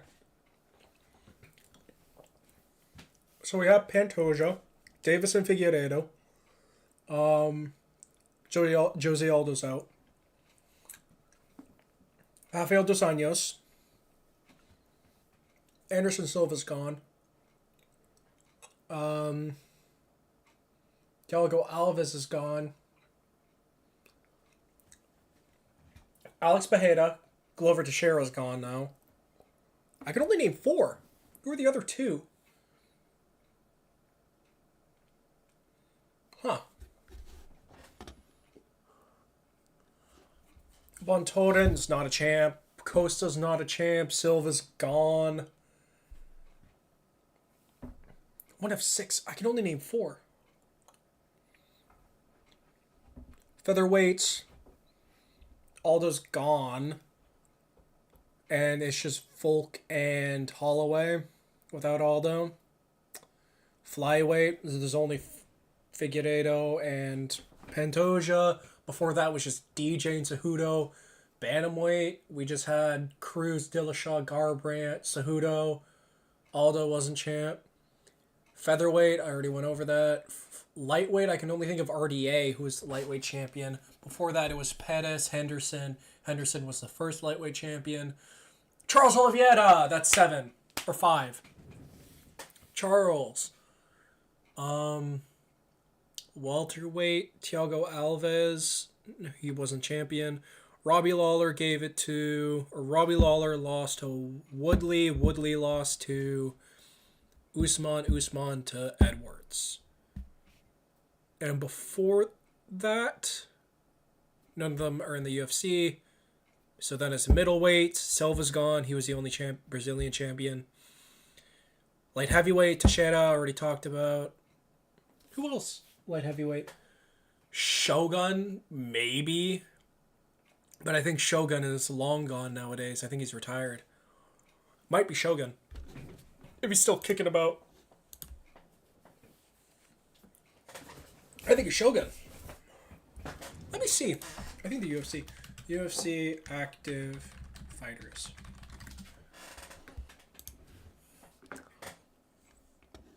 Men. Oh, wait. Women as well. Jessica Andrade. There. Done. Oh my god. I forgot about Jessica Andrade. There we go. Those are all 6. Nice. Man, I can't believe I forgot about women's divisions. After such a scorcher in the bantamweight one. That just goes to show that... I was going to say that bantamweight is the best division, no matter the gender, but... Then I remembered that Amanda Nunes was the champion and that division sucked. Massive weenie for the longest time. I will say, below 125, women's fights are all amazing. Not all, but a lot. They're a lot more exciting. Simply because there is more women who weigh between in the range of 115 down to 105? Yeah, 105. The cannibal! About to call me the cannibal because I'm going to be eating all his meat in a second. Oh wow, Royval is so much bigger. Let's go Pantoja! Or just Pantoja. You pronounce the J's because it's Portuguese. So because people would say, oh, it's Jose Aldo, not Jose Aldo. It's like, no, he's Brazilian. He's not Mexican, you know? You pronounce the J. You don't pronounce R's. Like Rafael, you know? Or Rodolfo Vieira. Yep, immediately doubled up on the cross into a body kick. Yeah, Pantoja loves doubling things up. Double hands, double kicks, double everything. Wow, he was deep on that.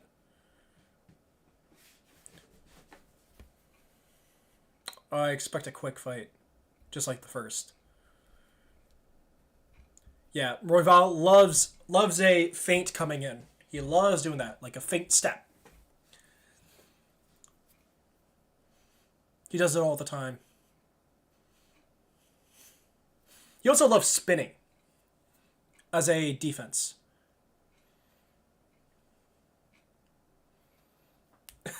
TC talking about Pantoja rushing. Man, that's Pantoja's identity, is rushing. He comes into his fights and he rushes. I think Pantoja would... You know, I was going to say he would benefit from clinching and elbows, but I think everybody would benefit from that, and I have a bias towards clinching and elbows, so, like... That's just advice I would give to everybody. Hey, another hard body kick. Royval looked like he flinched quite hard to it, but that just might be my schizophrenia coming into play.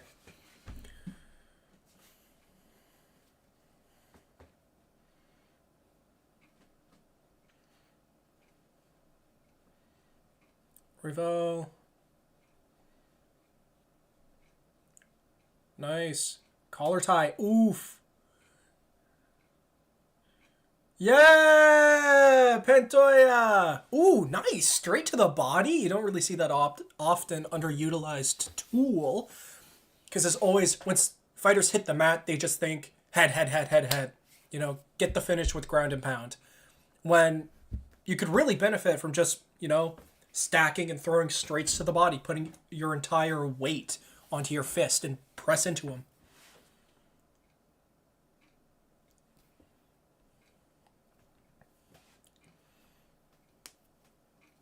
Oh, yes, Pantoja. Trying to trap the...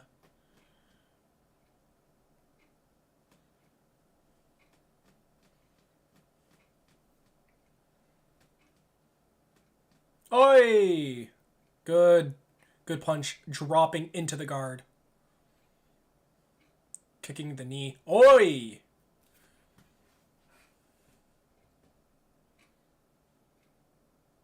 Yeah, into the guard. Passing it. Into... Yeah, pass half guard. Again, straight to the body. Great job. Another straight up top. He's doing really well just leaping in, getting a punch off, coming back out, trying to pass the legs again. Repeat the process. It's really up to Royval to make stuff happen.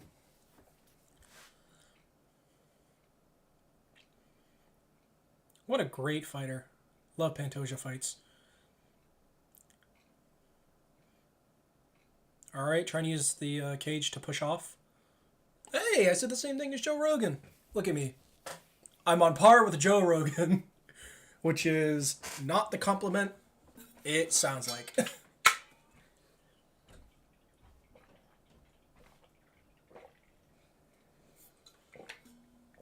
Oh, on a leg now. In on a leg. Calf slicer? Question mark? Pantoja turning in. Oh! Spot! Oh! Side control! He's so good on the ground, man. He's so... Mount! He's such... You see him on the feet. He's doubling up on anything. He's chasing after his opponent to land kicks. Hits the mat. Just kind of the same vibe where it's him constantly pushing and constantly being aggressive, but it's more technical, more thought out. Even my childlike understanding of grappling, I can see that. Nice. He's punching into clinches, and then once he gets the clinch, he throws knees and then backs out. Also, a ton of body work.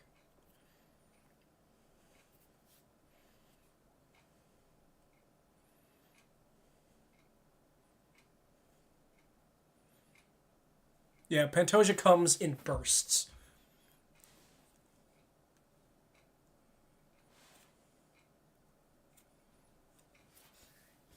Also, you could tell Pantoja's barber or like his team or something.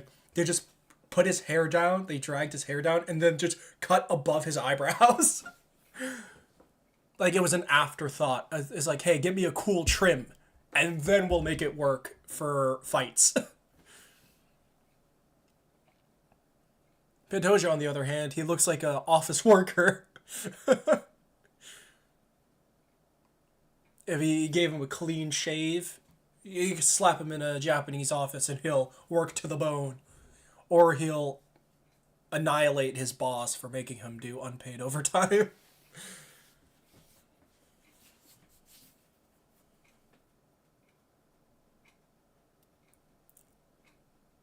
Nice.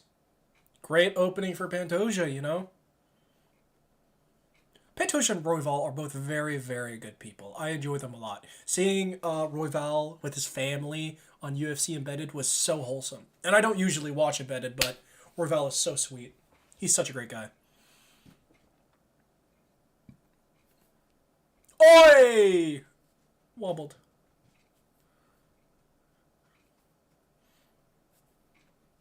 Oi, again with the body kick, my lord.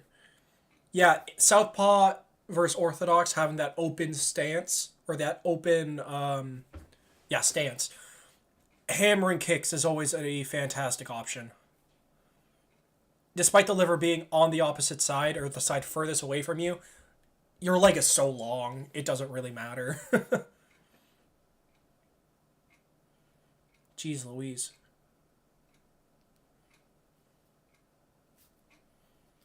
Pantoja circling away.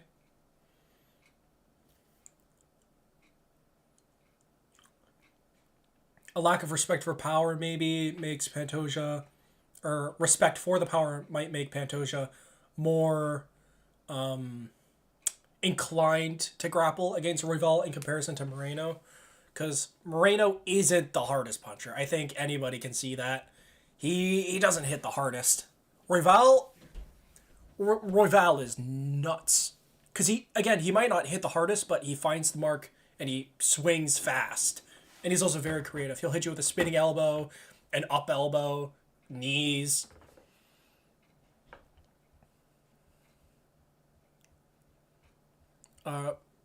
Joe Rogan said you can't muscle out of things in this division. You very much can muscle out of things out of this division. Half the time when they hit the mat, it's just a guy exploding into a flurry of movement to avoid getting stuck. But of course, as you get higher up, you get people who are better and will prevent you from doing that. Yeah.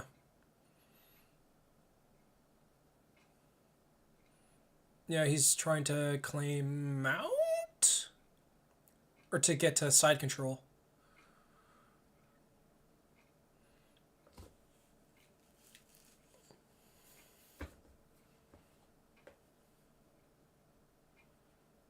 Oh, yeah. That is interesting.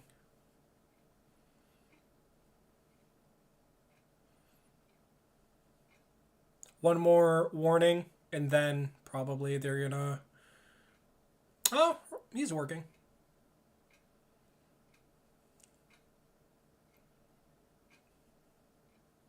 Yep, trying to get to mount now. Having his knee on... Oh, there, side control.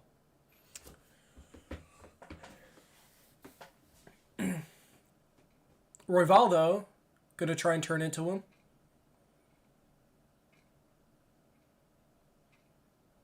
Well, Royval put himself in that position. He's looking to... Oh, back to half guard.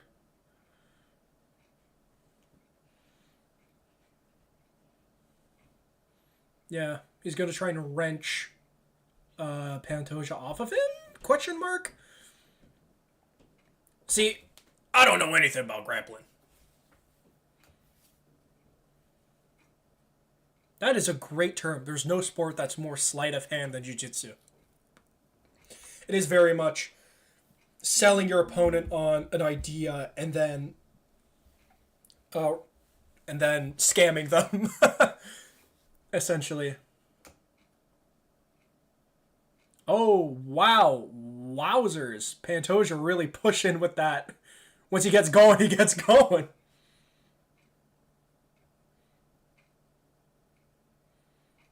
Nice. Ravel right back to it, though. Oh! Wobbled him hard there. Yeah, I was going to say that too, Joe Rogan.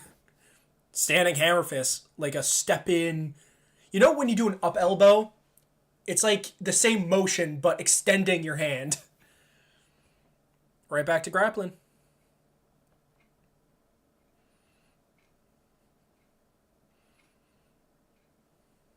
Yeah, Roval needs to get moving. Just make something happen instead of just trying to strike. This is good, turning into him. At least trying to turn into him. Jesus. Man, Pantoja's so good on the ground. Reclaims guard, though. Royval. Yeah, here, like, instead of attempting to punch or attempting to kick, he should just butt scoot and get back up.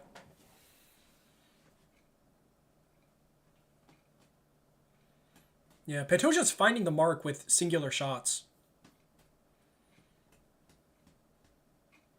Oh, great timing.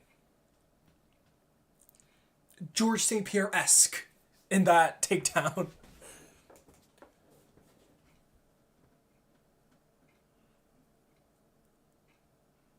Yeah, he missed, like he turned too much. He missed it, but it still wobbled him. That was really weird.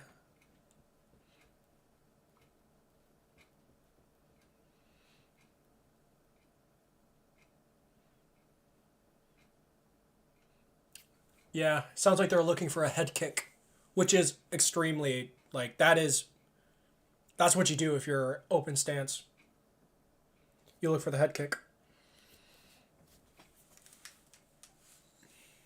You could kick with Pantoja if his kicks are really bothering you. Yeah, tall. If you're a taller opponent and you're southpaw against an orthodox, throw the head kick. Or just throw any kick to that open side. It's all there. They can't turn. Jeez, Pantoja.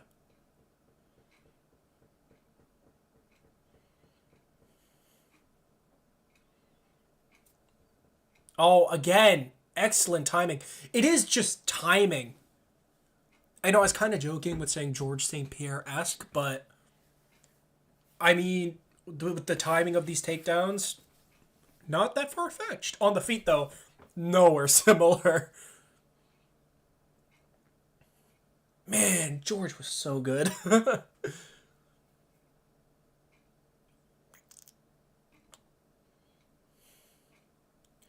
Doing the same thing, holding half guard. Oh, right to mount. Brilliant. Oh, submission.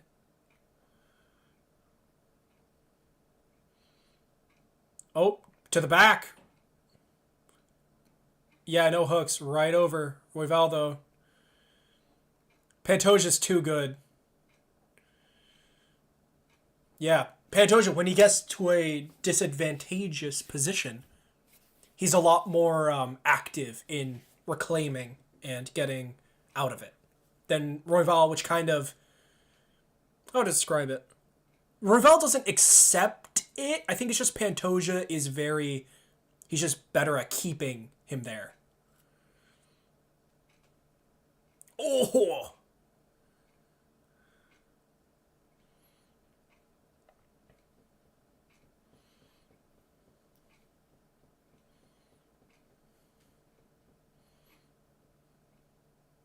Yeah, Pantoja's gas tank is. Ugh. I mean, he looked gassed in the Moreno fight, but yeah, he just explodes. He does bursts.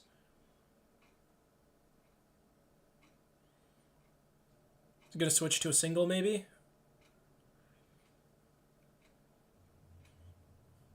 GSP never really caged wrestled. Now that I think about it, it was always out in the open, timed takedowns. Or even if he did get you to the cage, his arms were so long he could just grab you and lift you up from there anyways. Yeah, Pantoja needs to. There it is. Do more of that.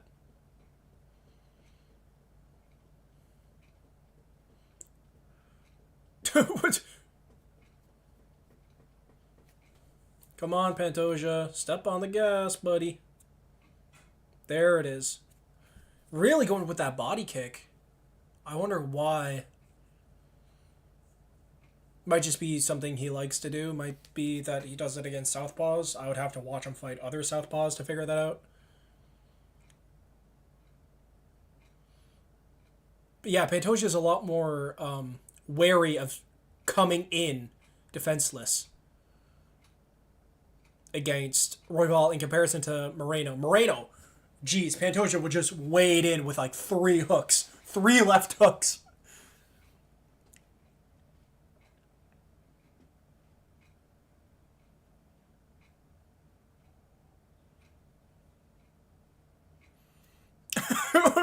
Pantoja's like Pantoja's like waving side to side, and it's just so slow. Moreno's just, or Moreno, Royval just has aimbot essentially.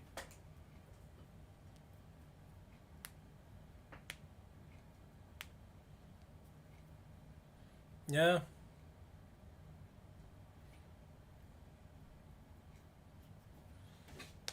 Well, when Pantoja got onto his back, it was a he had more time to transition.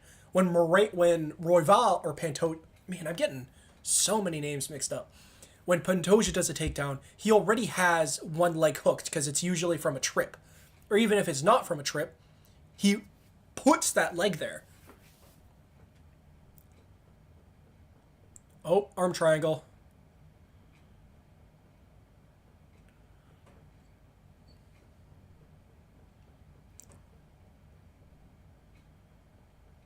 Maybe you could pull a Jailton Almeida and grab both of Royval's hands and put them above his head like they're in the bedroom.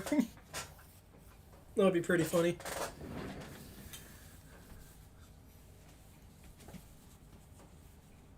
He does train out of ATT. Great gym.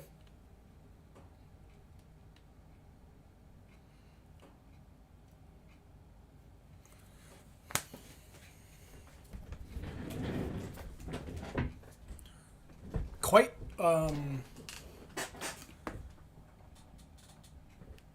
quite the active corner work.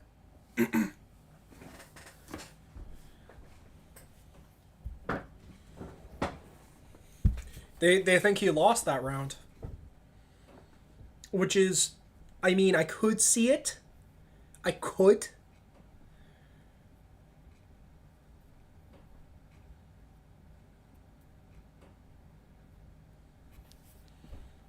Yeah, I could see Royval winning that round just for having more damage.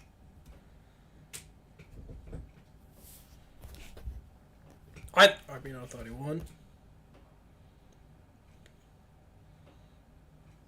I think striking against the cage is a better idea than. Oh! What an angry double leg!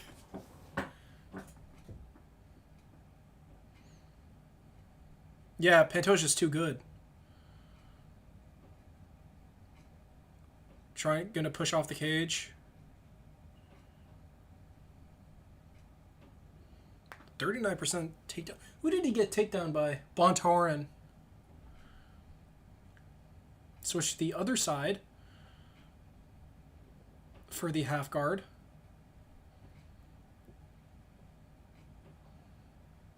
Such a competent grappler. He should get some work done, though. Try not to keep going for these submission attempts. Maybe posture up, throw some strikes.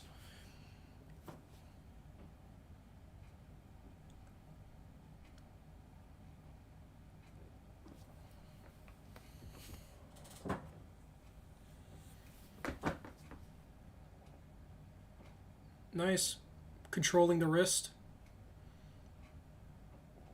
Yeah, full mount.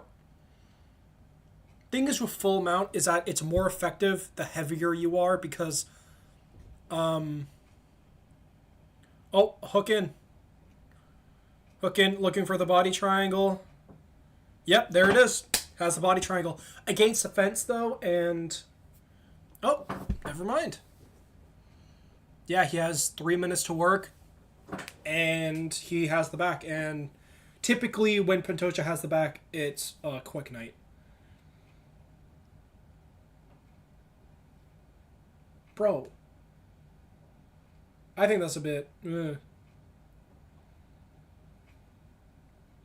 Yeah, then it's 3 rounds down. He has to get a finish. Yeah, Pantoja's just chilling. 10 minutes of ground control time.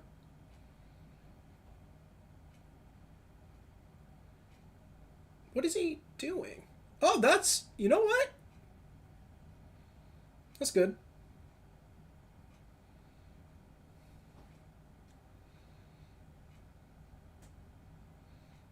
Ooh. Yeah, Royval. He's like scowling.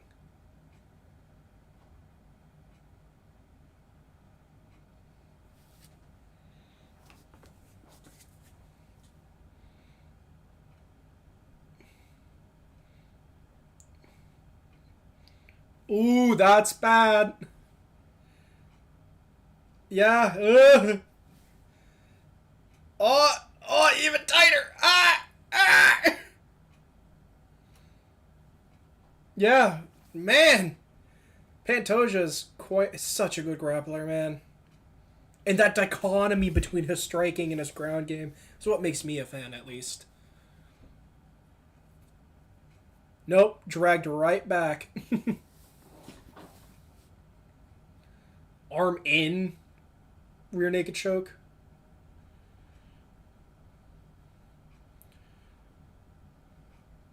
Royval has a really bad poker face.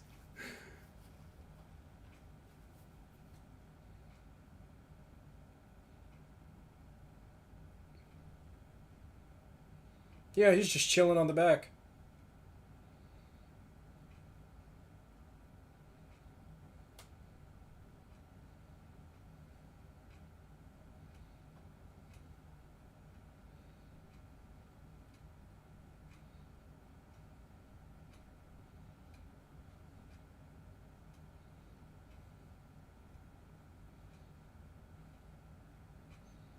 Changing to mount.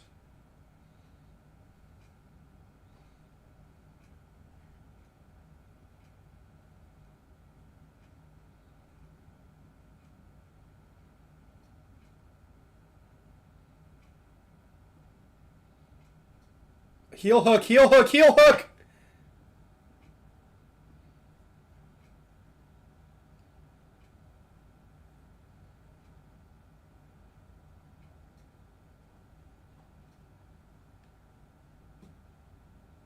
Okay. Yeah, Pantoja needs to get something off, man.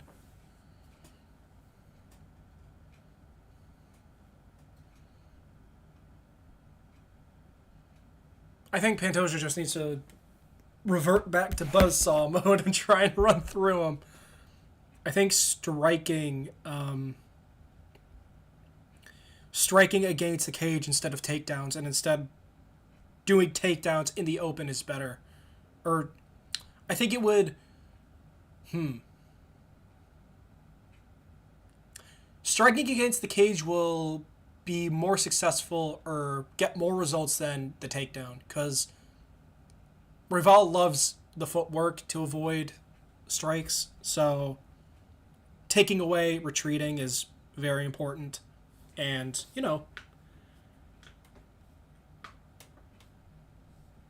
I just said, and then ended my sentence, and I realized that I had nothing else to say.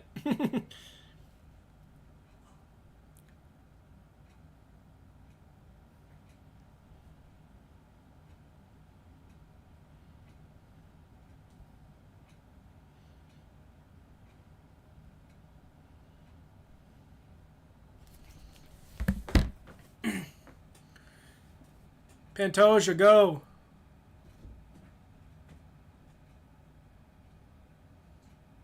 Pantoja, what is he doing?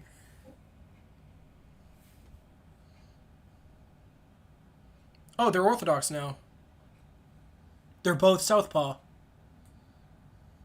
Pantoja's throwing the same punch every time! Mix it up, brother! Come on! Throw an overhand.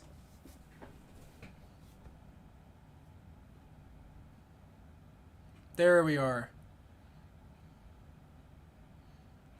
What is Pantoja doing?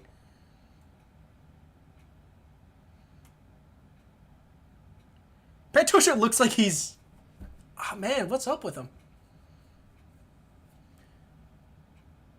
Oh, again with the leg kicks, man. Which is honestly a great idea. If someone is pressing into you and really picking up steam, low kicks. Great idea to slow him down. Because every time they step in, low kick.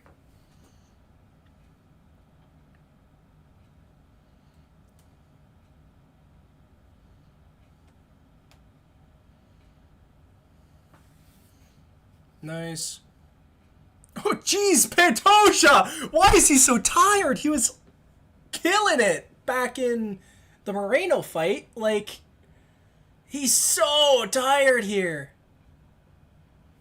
What's up with him? No, Pantoja!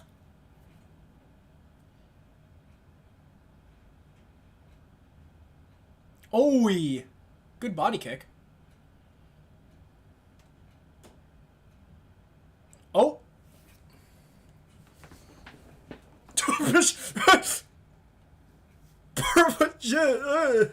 Yeah, again with the leg kick. The leg kick is such money for him. Yep, collected the legs.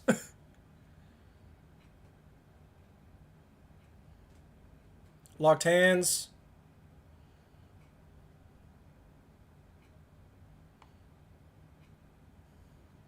Petusia has a really bad gas tank. Oh, great job by him. Man, Petusia's such a great grappler.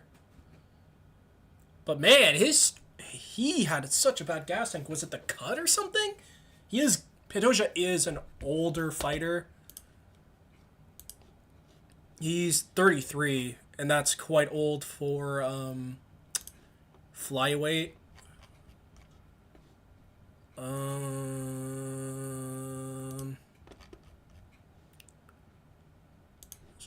Benavides. I'm gonna see how old Mighty Mouse is right now.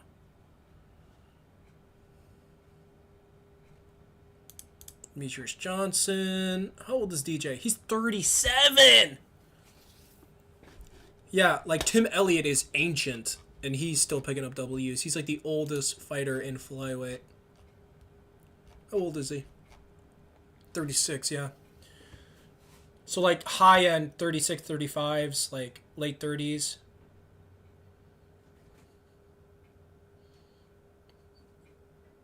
Honestly, staying in half guard is such a valid strategy because Royval can't do anything from there. Half guard is like his kryptonite, apparently. Royval's he's good at throwing up submission attempts, but man, is he? Let me see. I swear Royval, he caught somebody with a triangle. Algeria Bontarine, submission, loss, guillotine. Yeah, triangle choke against Tim Elliott.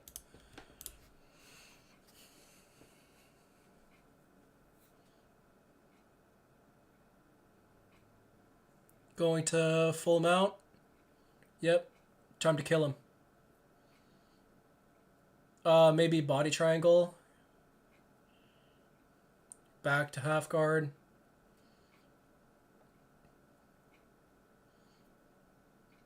Really good grappling. Oh! Oh my god! Really cinched the round there. Woo! Man, that end of the... Well, he could have just done more of that. That end of the fifth. Just grab his neck and hammer fist him. Which is always the most brutal looking finishes. Is whenever they grab the face of their opponent to hold him there to punch him. Khabib had a finish like that. I forget who against who, though. I'm going to play Wikipedia, like, search races or whatever, but to try and get to Khabib through the records of fighters. Rogerio Bontorin. Holland Paiva, who's a bantamweight. Kyler Phillips has fought more people. Song Yadong fought Marlon Moraes? Would Marlon Moraes be a better option? Yeah, I think Marlon Moraes, because he went pretty high up in weight. Jose Aldo. Rafael Sunsao? Yeah, Rafael Sunsao. Because he fought Masvidal back in the day. Masvidal being a bantamweight ex-lightweight. He fought Ross Pearson? Yes, Ross Pearson, because Ross Pearson fought Dan Hooker. And Dan Hooker fought Dustin Poirier, who fought Khabib. Time. And then Khabib, who is the guy he finished? Whole point of this. Not Kamal Shaw Larus. Thiago Tavares.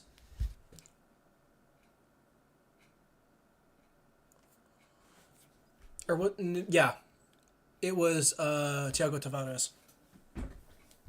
That was a great finish. Very brutal. Also, bad stoppage.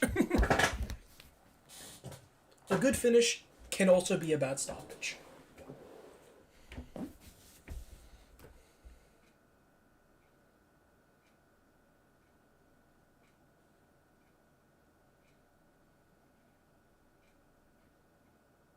Yay, Pantoja!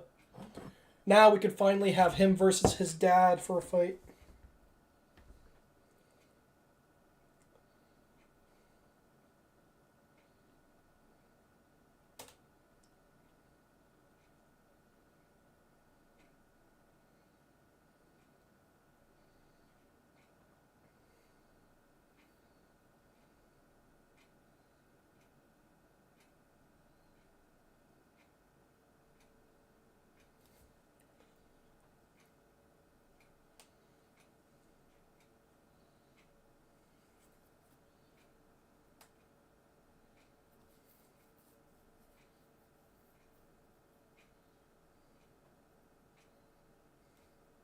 Yippee!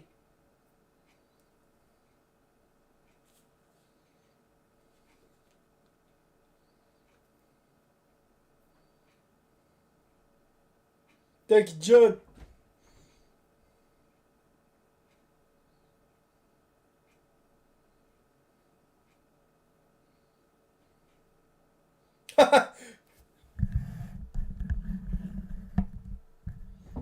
Hmm.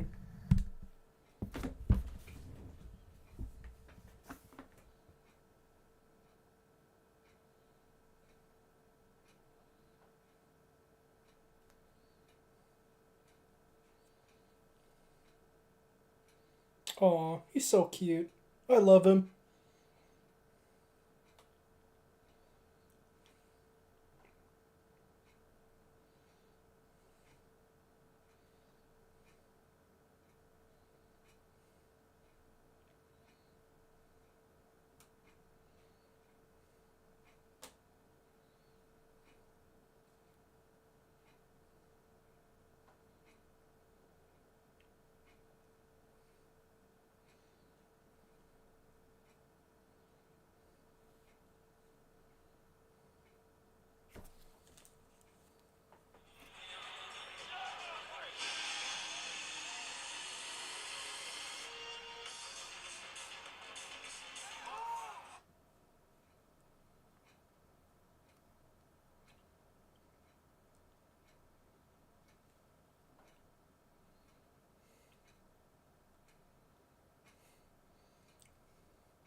Nice. Now we have main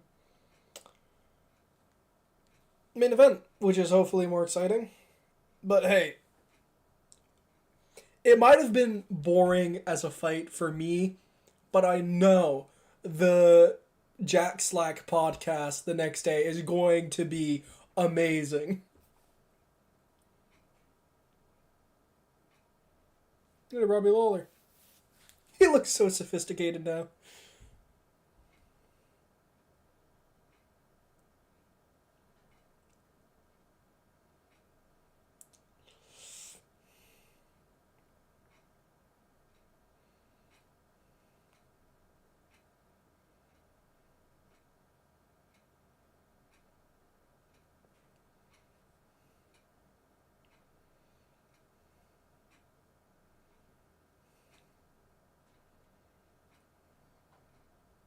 Anywho.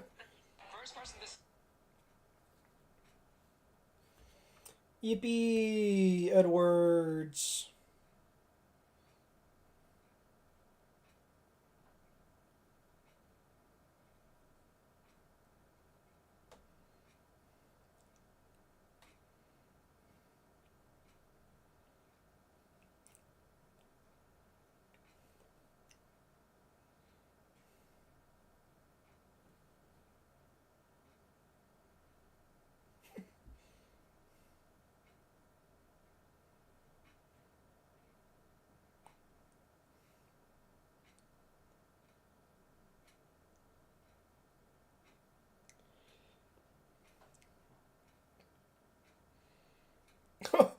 Oh yeah, the apparently there's something up with Jason Momoa, some drama. I'm gonna keep it a buck 50.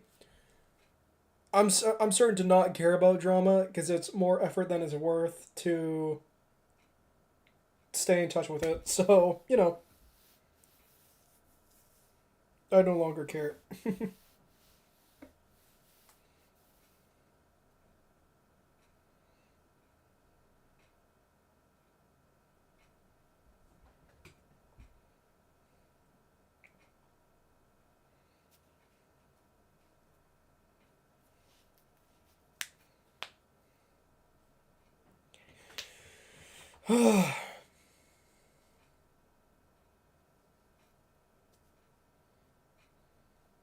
All right, cool. Leon Edwards time. Yippee!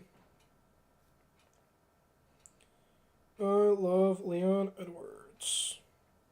He's very fun.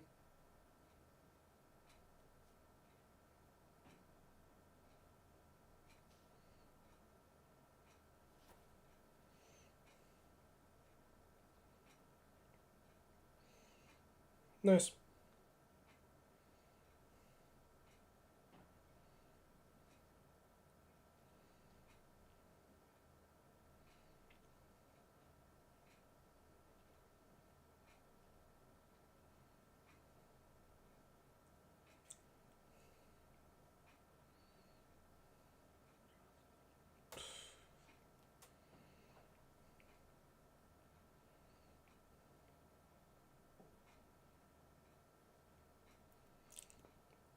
I've seen this headshot dead thing so many times.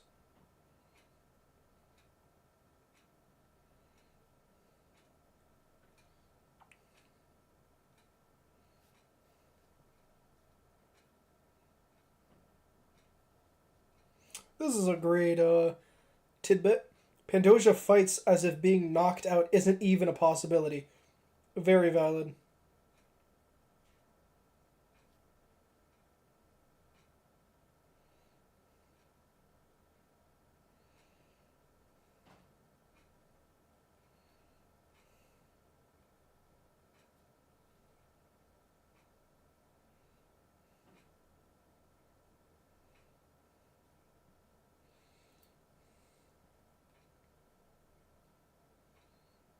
You're garbage.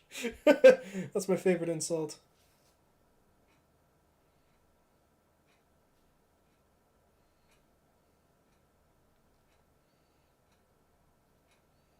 I'm going to put you in the coffin.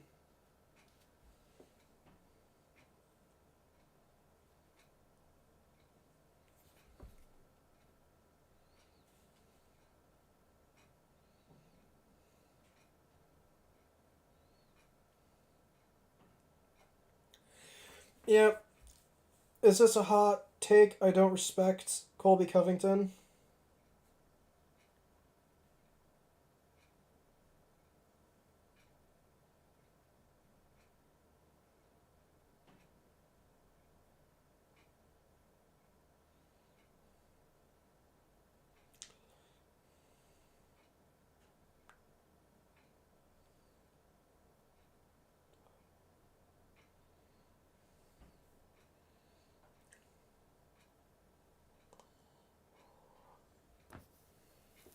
Let's go!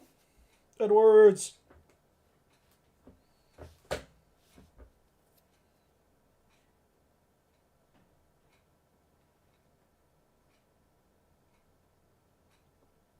Also, very messed up by Covington to talk about Leon's late father. Very disrespectful. Not Pog.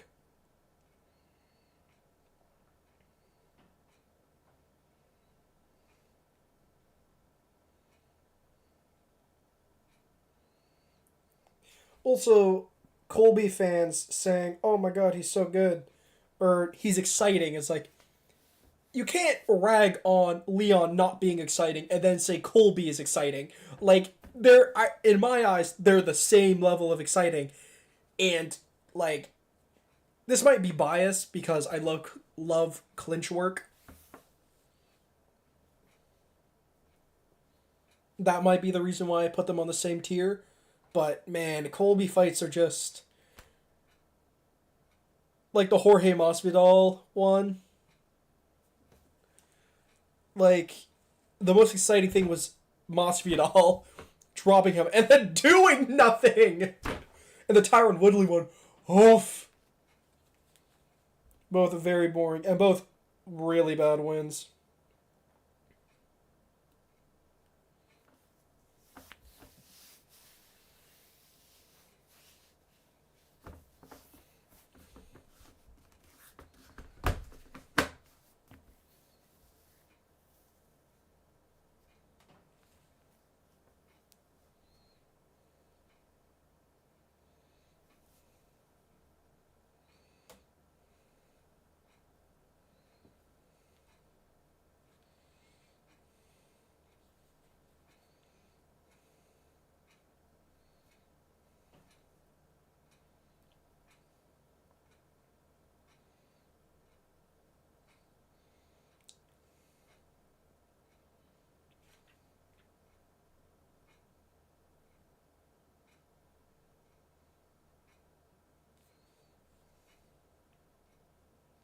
Nice.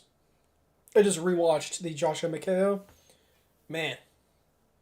Yeah, he struggles against power punchers. He's just too easy to find. Because he has to stand still to kick. He stands still when he kicks. So you just catch him. If he stops, you know he's going to throw something. Probably a kick. So you just blast him.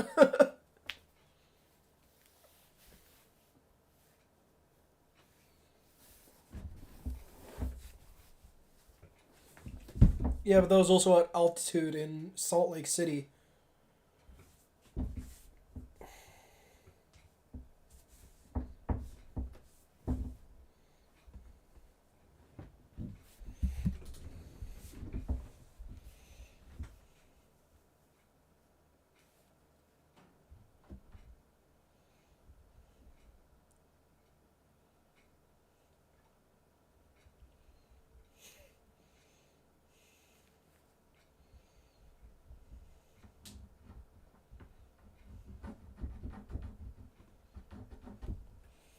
All right.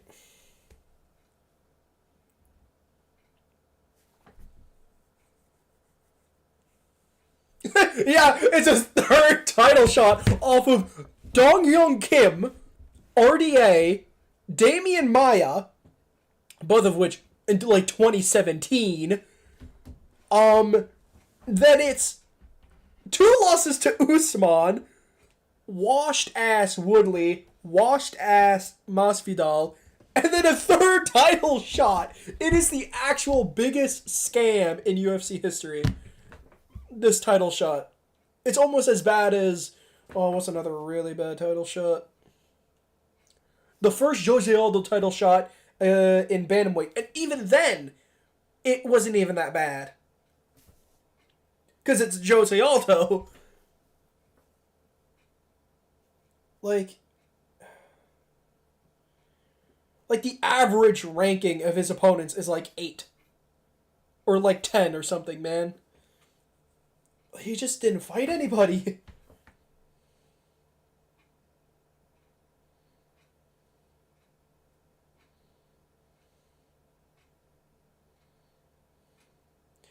I think Colby Covington is the modern Josh Koscheck.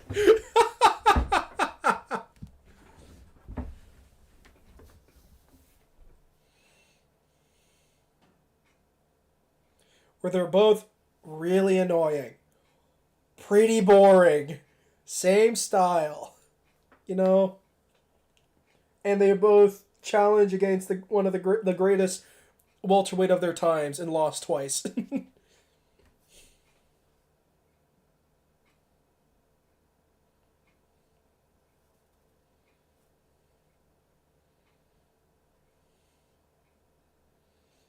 This sounds like music that would play in Cyberpunk.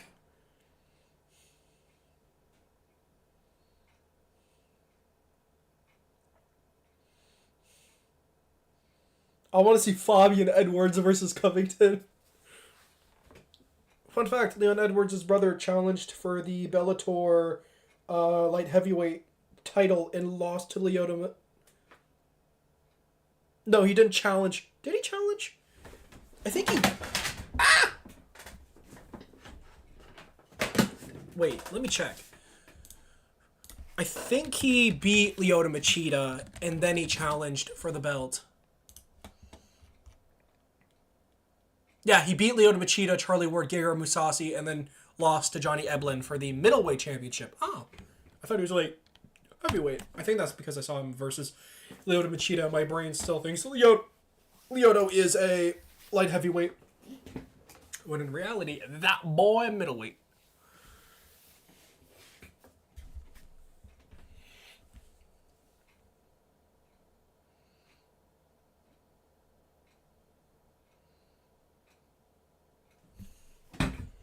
Alright, I'm gonna exercise because I've gained so much weight. I had a really good physique back like a year ago when I went to the gym regularly, but nowadays, whew.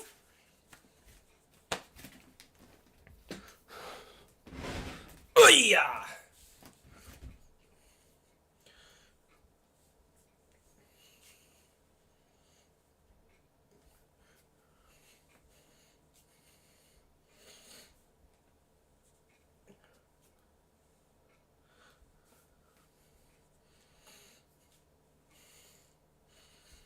Honestly, I think Sean Strickland is Michael Bisping tier of opponent, and GSP could come back and demolish him.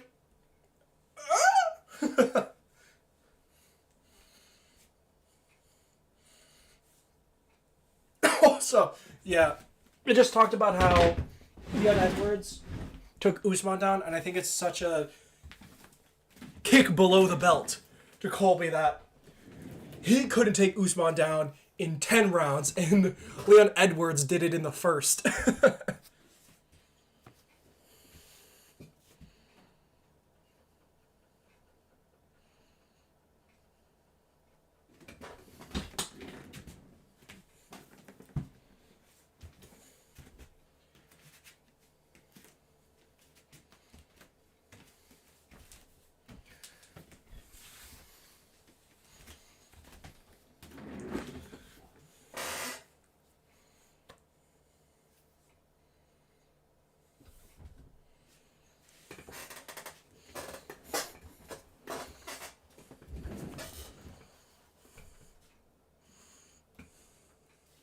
Yeah, but counterpoint, Covington isn't McGregor. Like, he's not gonna one-punch KO somebody. He can't even KO somebody! Also, I hate the animated fucking Blender GIFs that they put instead of the images. The images are so much nicer. Professional lighting, professional photographer, clean. And then you just have, like, these two dudes standing. They look too fleshy. And they're just sitting there, like, you're looking at them, you're like, it's like they don't even know what to do with their hands.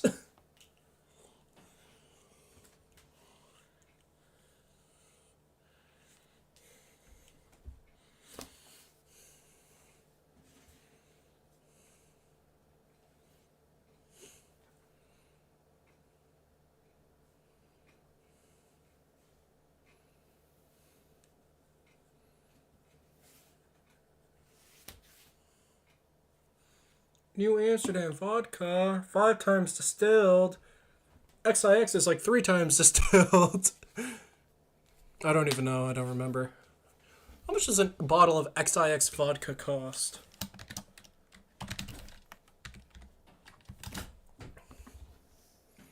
Five times distilled as well. Premium vodka. How much is it though? 39! Oh! Oh no. Yeah, 39! Oh!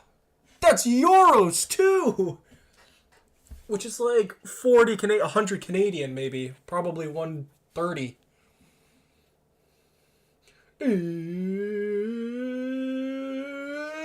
It's time!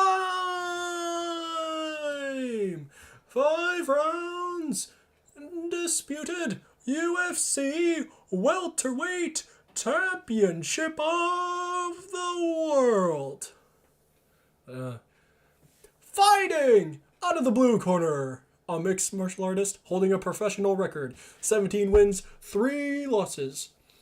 5 feet 11 inches tall, and weighed in 169 and 1.5 pounds. Fighting out of Miami, Florida, the number 2 ranked weight contender in the world,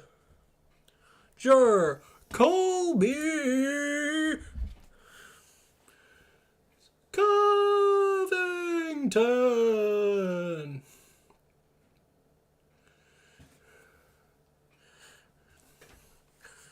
Fighting out of the red corner, martial artist holding a professional record. 21 wins, 3 losses, 1 no contest. And 6 feet 2. 6 feet tall and 6'2" on the record. A liar. Glend. Oh, you come from Birmingham? Come on, fucking door. And I'll... What is it? Oh, come down to Birmingham. Come to my house. Oh, come on. No, wait. Oh, man, what is it? Danny G. I used to be able to speak Birminghamese fluently. I've lost my touch. Let's go, Leon. Some say the best physique in the UFC.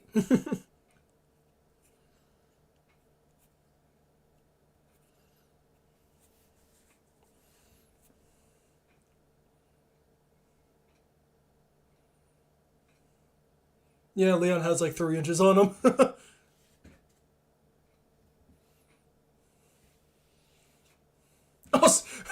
If Leon's striking accuracy is half as good as his water bottle throwing accuracy, it's going to be an easy fight. And hint, it is. He has like a 62% clip or something. He has a nutty striking accuracy.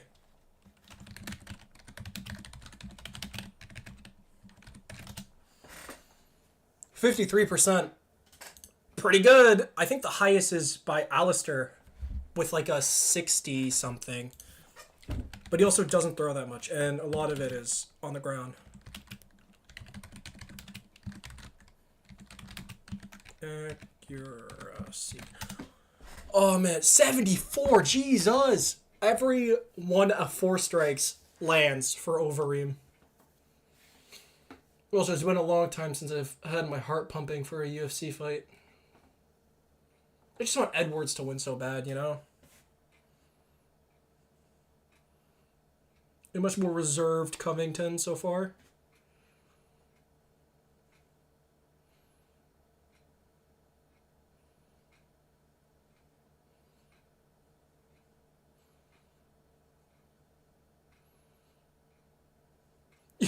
Oh, that was a yikers of a high kick from Covington. Sheesh. Covington loves throwing high kicks. Despite him not really getting finishes. He's never had a finish with a high kick.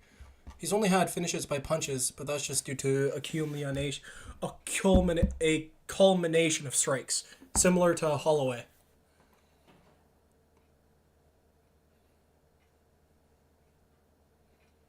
I think he's going to try and bait Edwards into, like, I don't know, a loaded shot. Make him throw the classic lead hook and then duck into the hips. I think that's what Covington's looking for. Or bait him into a kick because he went southpaw. Which is a strategy. Bait him into throwing body kicks, head kicks, pick up a single, treetop. If you feel like you're confident in taking those.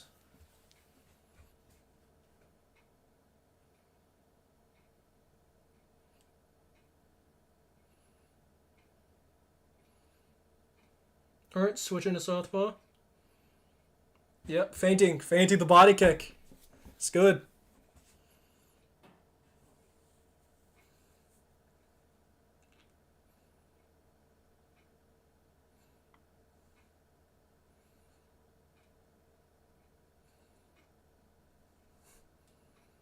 Come on, Edwards.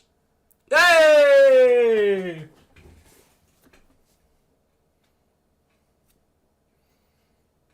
Maybe trying to get Edwards to clinch himself? I don't know what Covington's game plan is here. If he stayed at ATT, maybe the strategy would be a lot better, but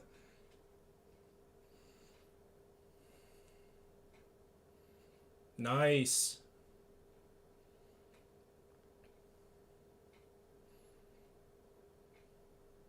A lot of feints. Throws out millions of feints. Throws the hip feints, pumps the hands, steps in. Nice by Covington. Or, sorry, bad by Covington. Good by Edwards to very low effort takedown defense, which is probably the most important thing. Maybe Edwards, or sorry, geez, my naming skills throughout this whole day have been dreadful. But maybe Covington wants to take it slow, really push in the later rounds.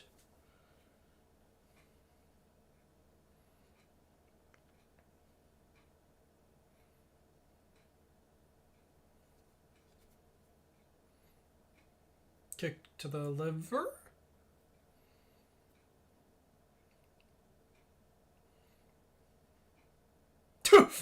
that's not great octagon control. It's not hard to keep your back to the center.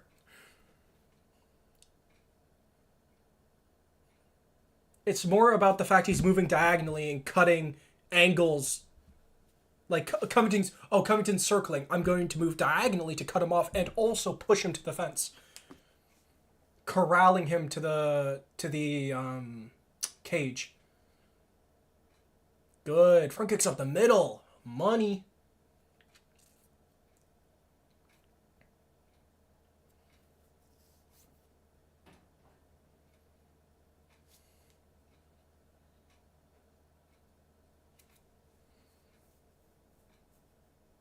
Yeah, getting into a technical kickboxing match with Leon Edwards is bad.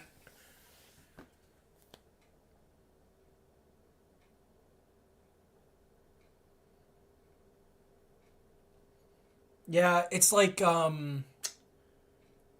people getting drawn into a tactical kickboxing match against Adesanya. They're constantly headhunting. Of course, not to that degree, but it's the same kind of. You don't want to be drawn into that,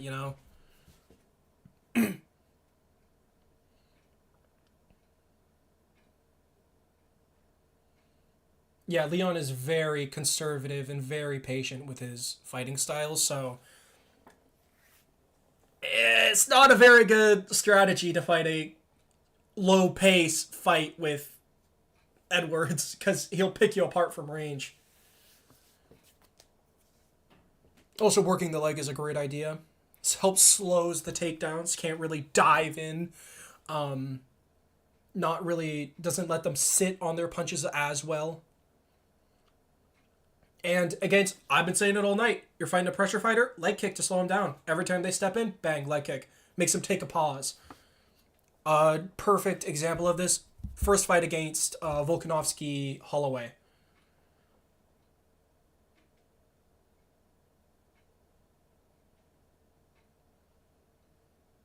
Well, you don't want to be in the clinch with Edwards. Edwards is killer in the clinch. Perfect example was his fight with Donald Cerrone. There was a great analysis of a clinch sequence in that fight. I don't know. I couldn't tell you who posted it, but it was a great analysis.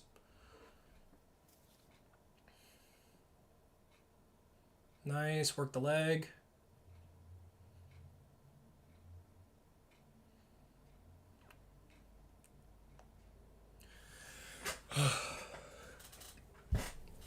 Yeah, what a Giga Brain strategy by Covington to not use what he's known for.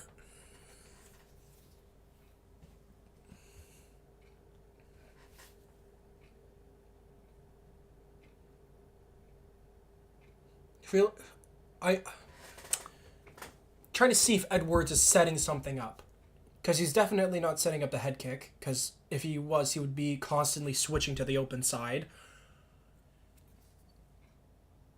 He hasn't really thrown the backhand. I think he's just playing, maybe setting up a front kick to the face. No, that would be stupid. That would be idiotic. He's only thrown it once. I feel like it's coming though. I don't know why I get that sense.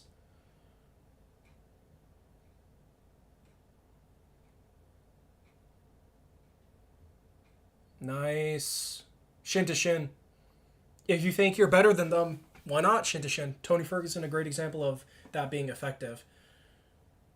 Because it's just a battle of attributes if you do shin to shin. Yeah, what is Colby's game plan here? Take it slow in the first two, really blast him in the final three? You're sacrificing 2 rounds.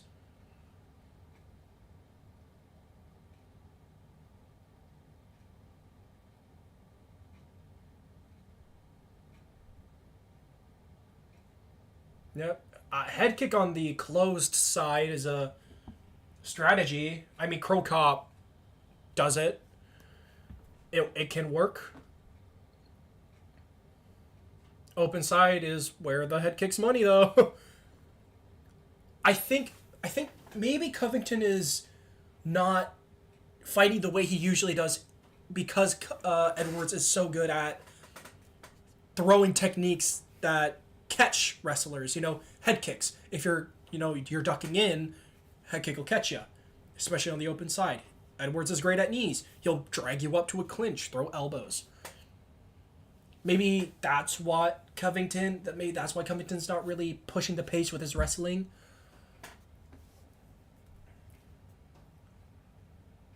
The front kick up the middle, though, is money. I feel like he's going to throw it again. Nice. Yeah, no takedown attempts in this round so far.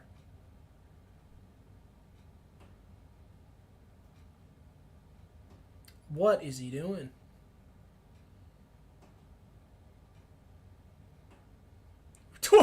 Throwing an uppercut from hell. And I'm not talking about the intentions. Talk about the distance with that. Jesus. Marge Simpson-esque, as some would say.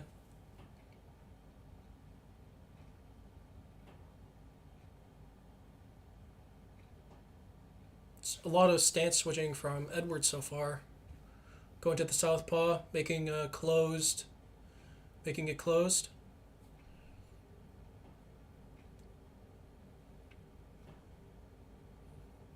All right, back to open stance, closed again.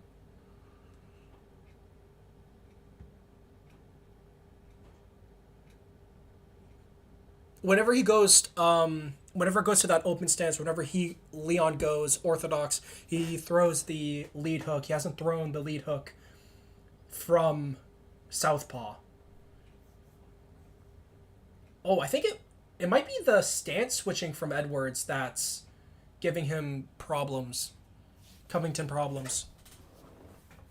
I think it might be that. It might be this constant stance switching from both.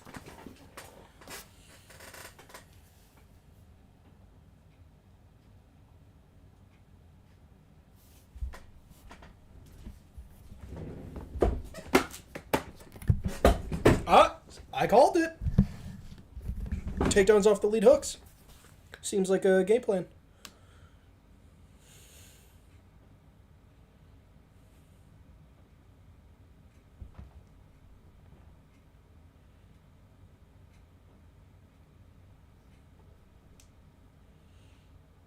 Strong leg kicks from Edwards.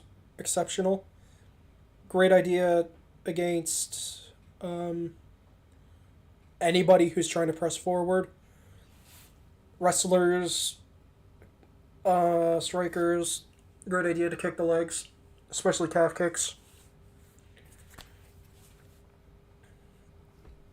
Masvidal. Schizophrenia kicking in, I'm imagining. Masvidal in there. Oh! Yikes! Takedown from the other side of the country. I went from Vermont with that one all the way to Texas. Good body kick again.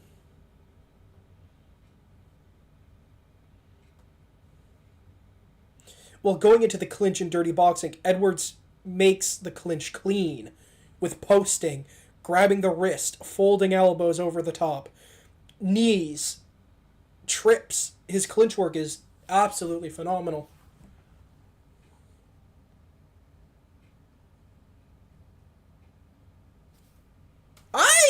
I kind of half predicted that. Reason for Colby not shooting is due to Edwards' pro efficiency with knees and clinch work. Because, what did I say before? From a wrestling into a striking, from going to... I can't even remember what I said before. To go from striking to wrestling, you have to do a clinch. Or you don't have to do a clinch. But if you fail, you end up in a clinch situation, and sometimes you might clinch into wrestling attempts. And unfortunately, Edwards is a demon in the clinch.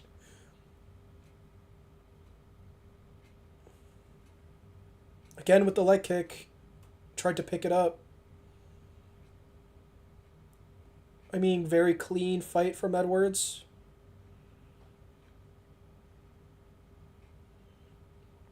Alright, finally pushing. Alright, cage wrestling now. Edwards, we're gonna wrench him up. Oh! Yeah, big mistake. Whizzer, posting on the arm. Ugh! What was that by Edwards, man? Really bad decision. Yeah, yikes. He almost had it too, despite his mistake. I mean, hey, better than jumping Gilly. Oi! Yeah, wow, Edwards just bullied him. Now he's going for the takedown. Maybe just getting to a... Wowzers. The two best wrestlers in the division, Leon Edwards has taken down from the UK. Honestly, amazing. I love that from Edwards. He's really sunning him. Just, yeah. See, I had that feeling. Edwards is just so physically gifted. He's just strong. He's built excellently for the weight class. He's filled out for it. He doesn't really struggle to cut weight. He's always fit. Whereas Covington, he's a bit, he's not the most filled out for welterweight. He is a natural welterweight.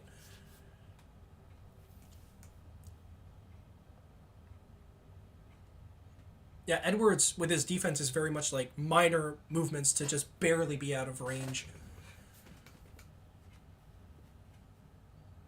Also, yeah, you can definitely see some bruising where Edwards has been kicking that Lee leg. Oh.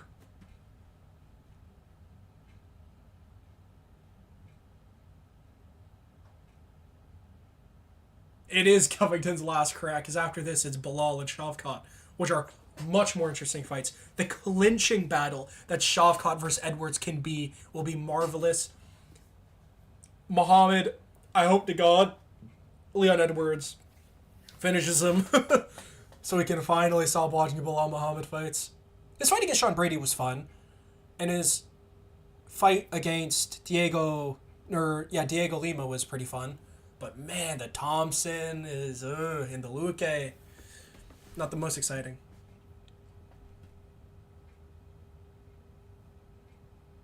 Yeah, what is going on with Covington? Baffling decision is right. I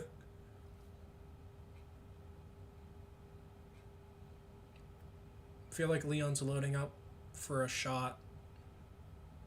For like a uppercut or something. Maybe that's just me though.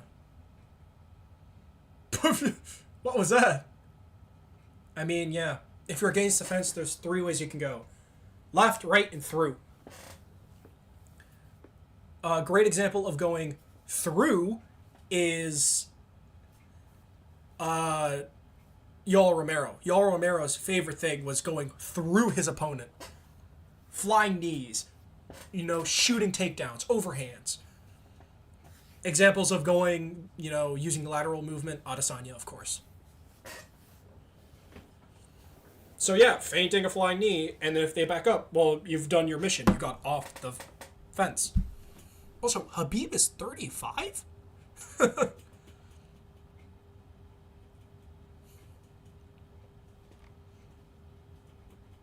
thought it was like 32.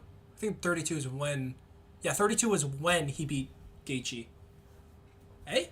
Or was that 2021? I don't know. I think. No, 2020, yeah. I watched that, and it was 10 in the morning. And I was hyped as hell. That's great. Oh, man, that was a great event. When did I fight? Fight? I haven't fought yet. Really want to, though.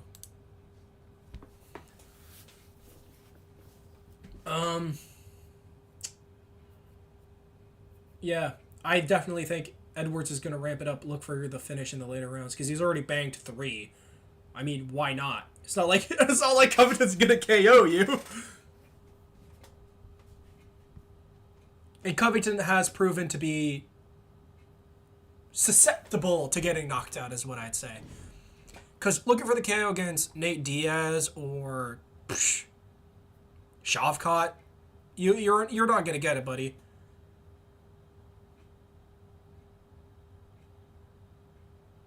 Yep. Again, great takedown defense.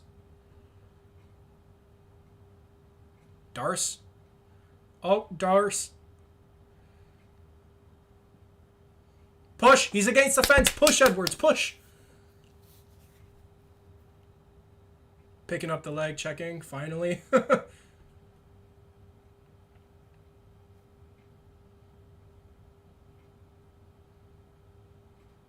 Switching to the open stance, maybe a head kick. I think a head kick's coming. Oof. Honestly, yeah. If I think a head kick's coming, Colby's probably thinking a head kick's coming. Front leg teep. Or just a teep.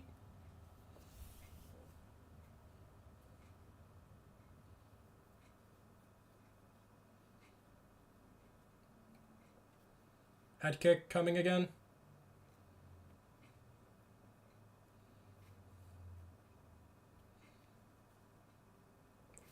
Man, Edwards is really good. If anybody surpasses GSP, I'd want it to be Edwards.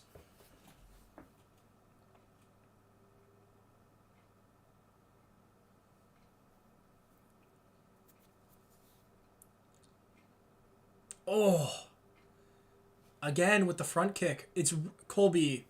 He's jumping back every time Leon Edwards throws that front kick to him. He doesn't like it. Yeah, Covington finally pushing the pace.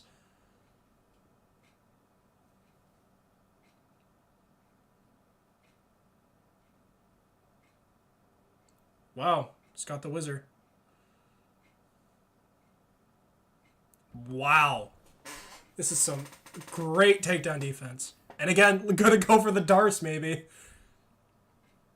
I mean, great way to fight, make Covington break the lock and, stop the advance of his takedown. If you threaten a choke, he's gonna have to defend it, Oh, yes. I want to see Edwards, though, utilize the clinch work that got him to the belt.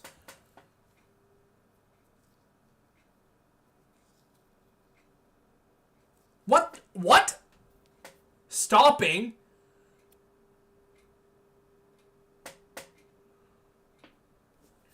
What? Such a weird... What? This is Ref of the Year, by the way. Herb Dean. Biggest scam of the century. Hopefully Edwards doesn't pull a classic Edwards, which is blunder in the 5th.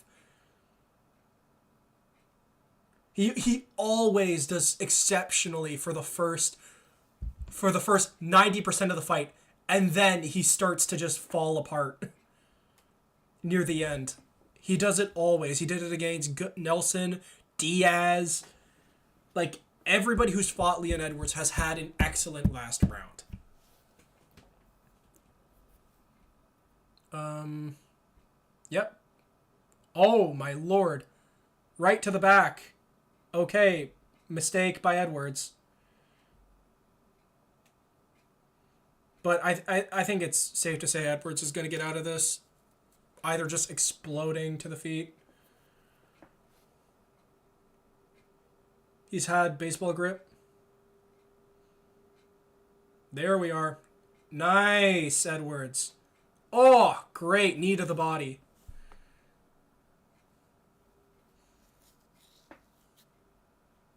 Again with a check hook. Oh, he always has the lead hook from Orthodox. Switches southpaw, throws a leg kick. Every time Leon Edwards he only throws the lead hook from Orthodox. He only throws the leg kick from southpaw.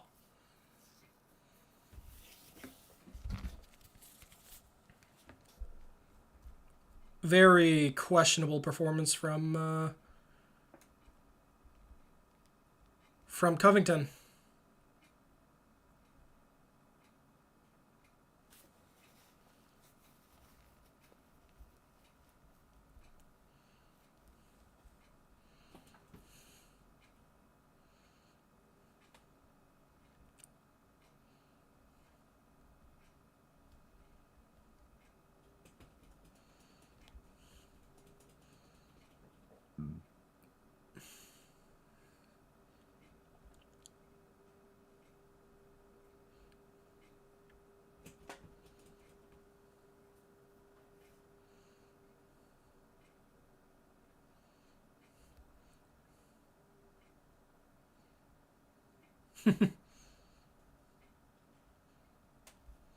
He might chase the finish in this round.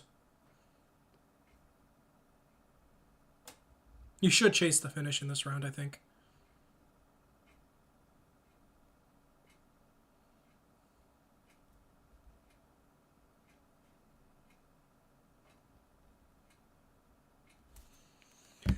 All right, yep, there's a head kick. Fifth round, throws a head kick finally. Switch kick. That would mess him up. A switch kick. Throw the lead hand to back him up. Switch kick. Wait, how would that work? Lead hook, throw, step in, head kick. That'd be off the same side, though. No, that would be... No, that wouldn't be on the same side because you'd be blocking this way and then you throw the head kick. Yeah, lead hook, head kick. Or just jab, head kick. Or set up the head kick in any way apart from just a straight head kick.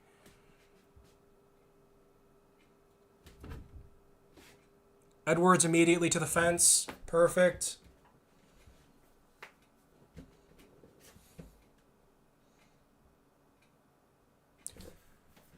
And trying to put the hook in is Covington against the fence. Edwards turning into him.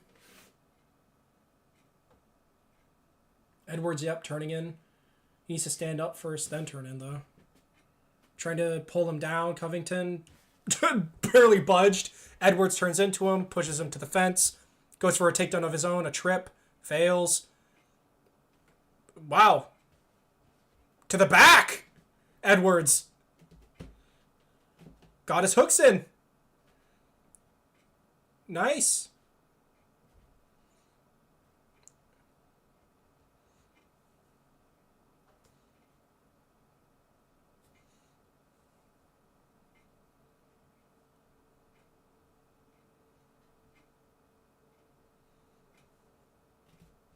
Nice. Nice. Yep, into mount. Oh, a bit high, though. A bit high. An armbar? I think it's more he's looking for an armbar than a triangle. Oh, wow. Oh, he's got it! He's got it! No! Aww. It would have been nice to see a submission win for Edwards. I'm not really worried. That's the thing. I'm not worried about Covington getting a finish because he hasn't shown a tendency to get finishes, even in dominant positions. Yeah, you could just sit here and guard. Yeah, he's trying submissions. He's trying to get a finish. I wish Edwards had more use combinations more, but that's just not the fighter he is. So, yeah, I'm pretty happy. Pretty nice Edwards win.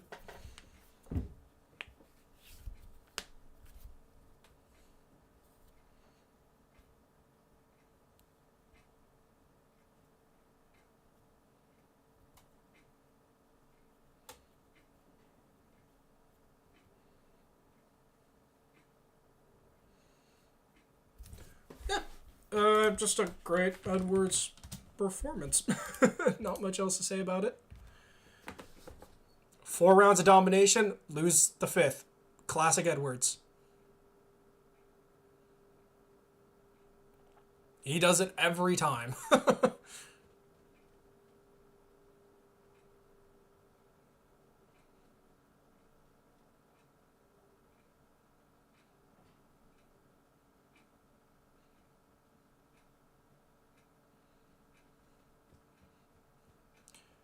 Yep.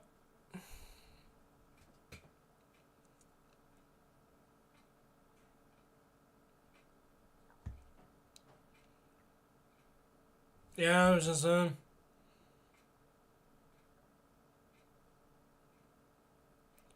Edwards just doesn't have much will to get a finish. He's just not that kind of fighter.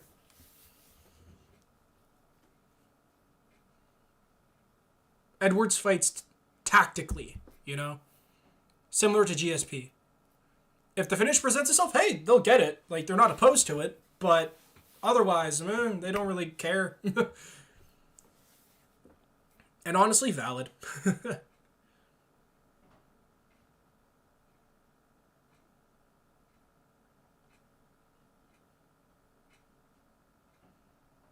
Yeah, and he's not giving it to him.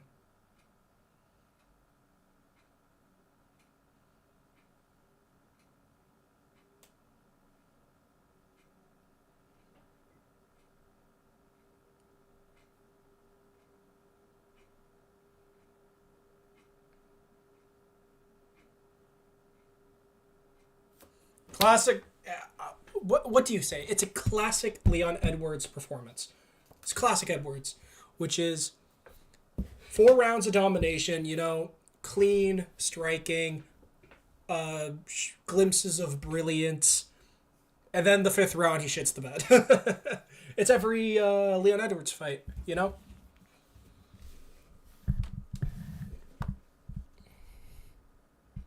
Yeah. Now let's just see.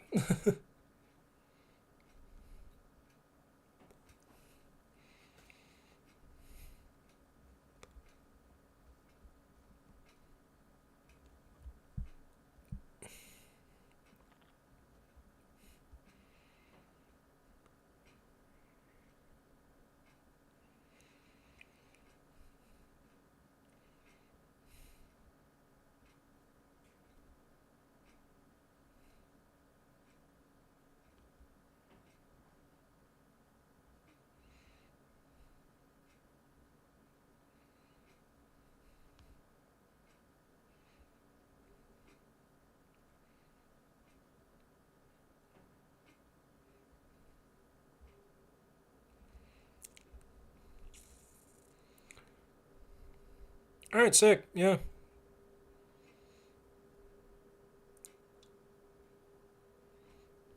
Yeah, it's just classic Leon Edwards. How many times am I going to say it? I don't know.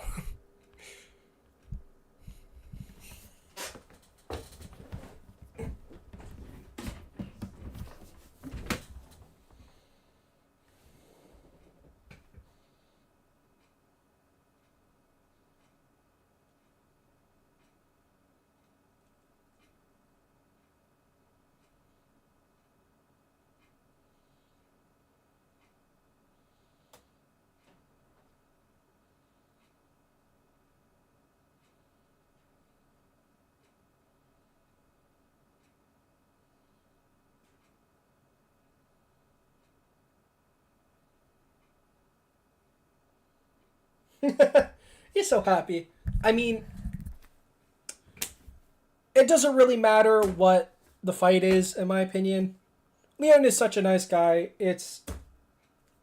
I, he's such a nice guy. I'm okay with him having boring fights.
Man, Edwards is such a great story. He's such a great guy. Seeing him win is that's the entertainment in and of itself. Him winning, not the fight.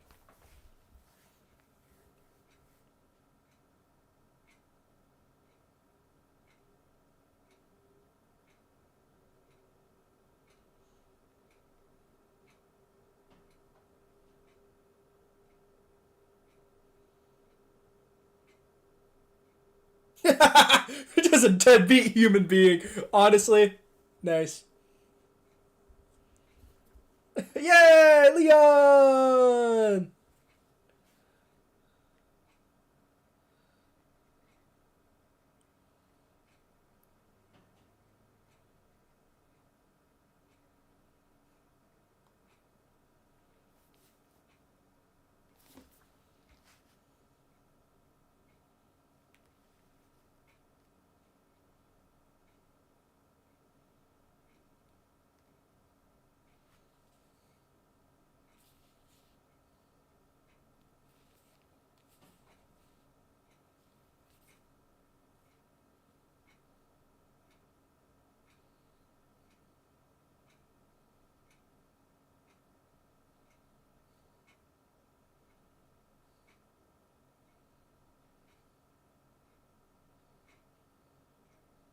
Sick.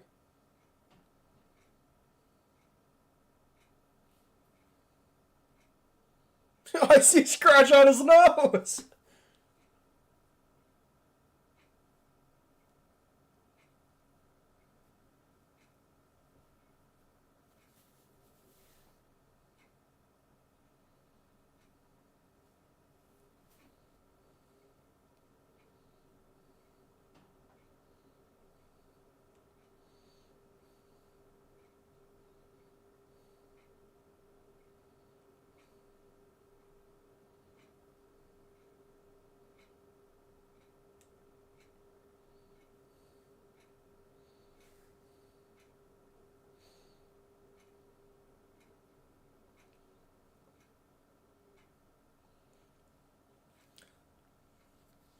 That's just not true.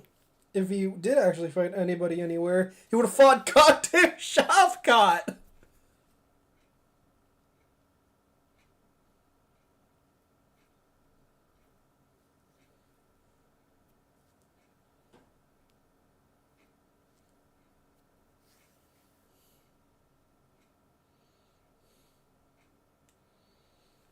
All right, cool. That was a stream. It was just me yapping and playing Monster Hunter. I alone am the yapping one. I think I'm gonna do that. I'm just gonna put Jujutsu Kaisen memes as my stream titles.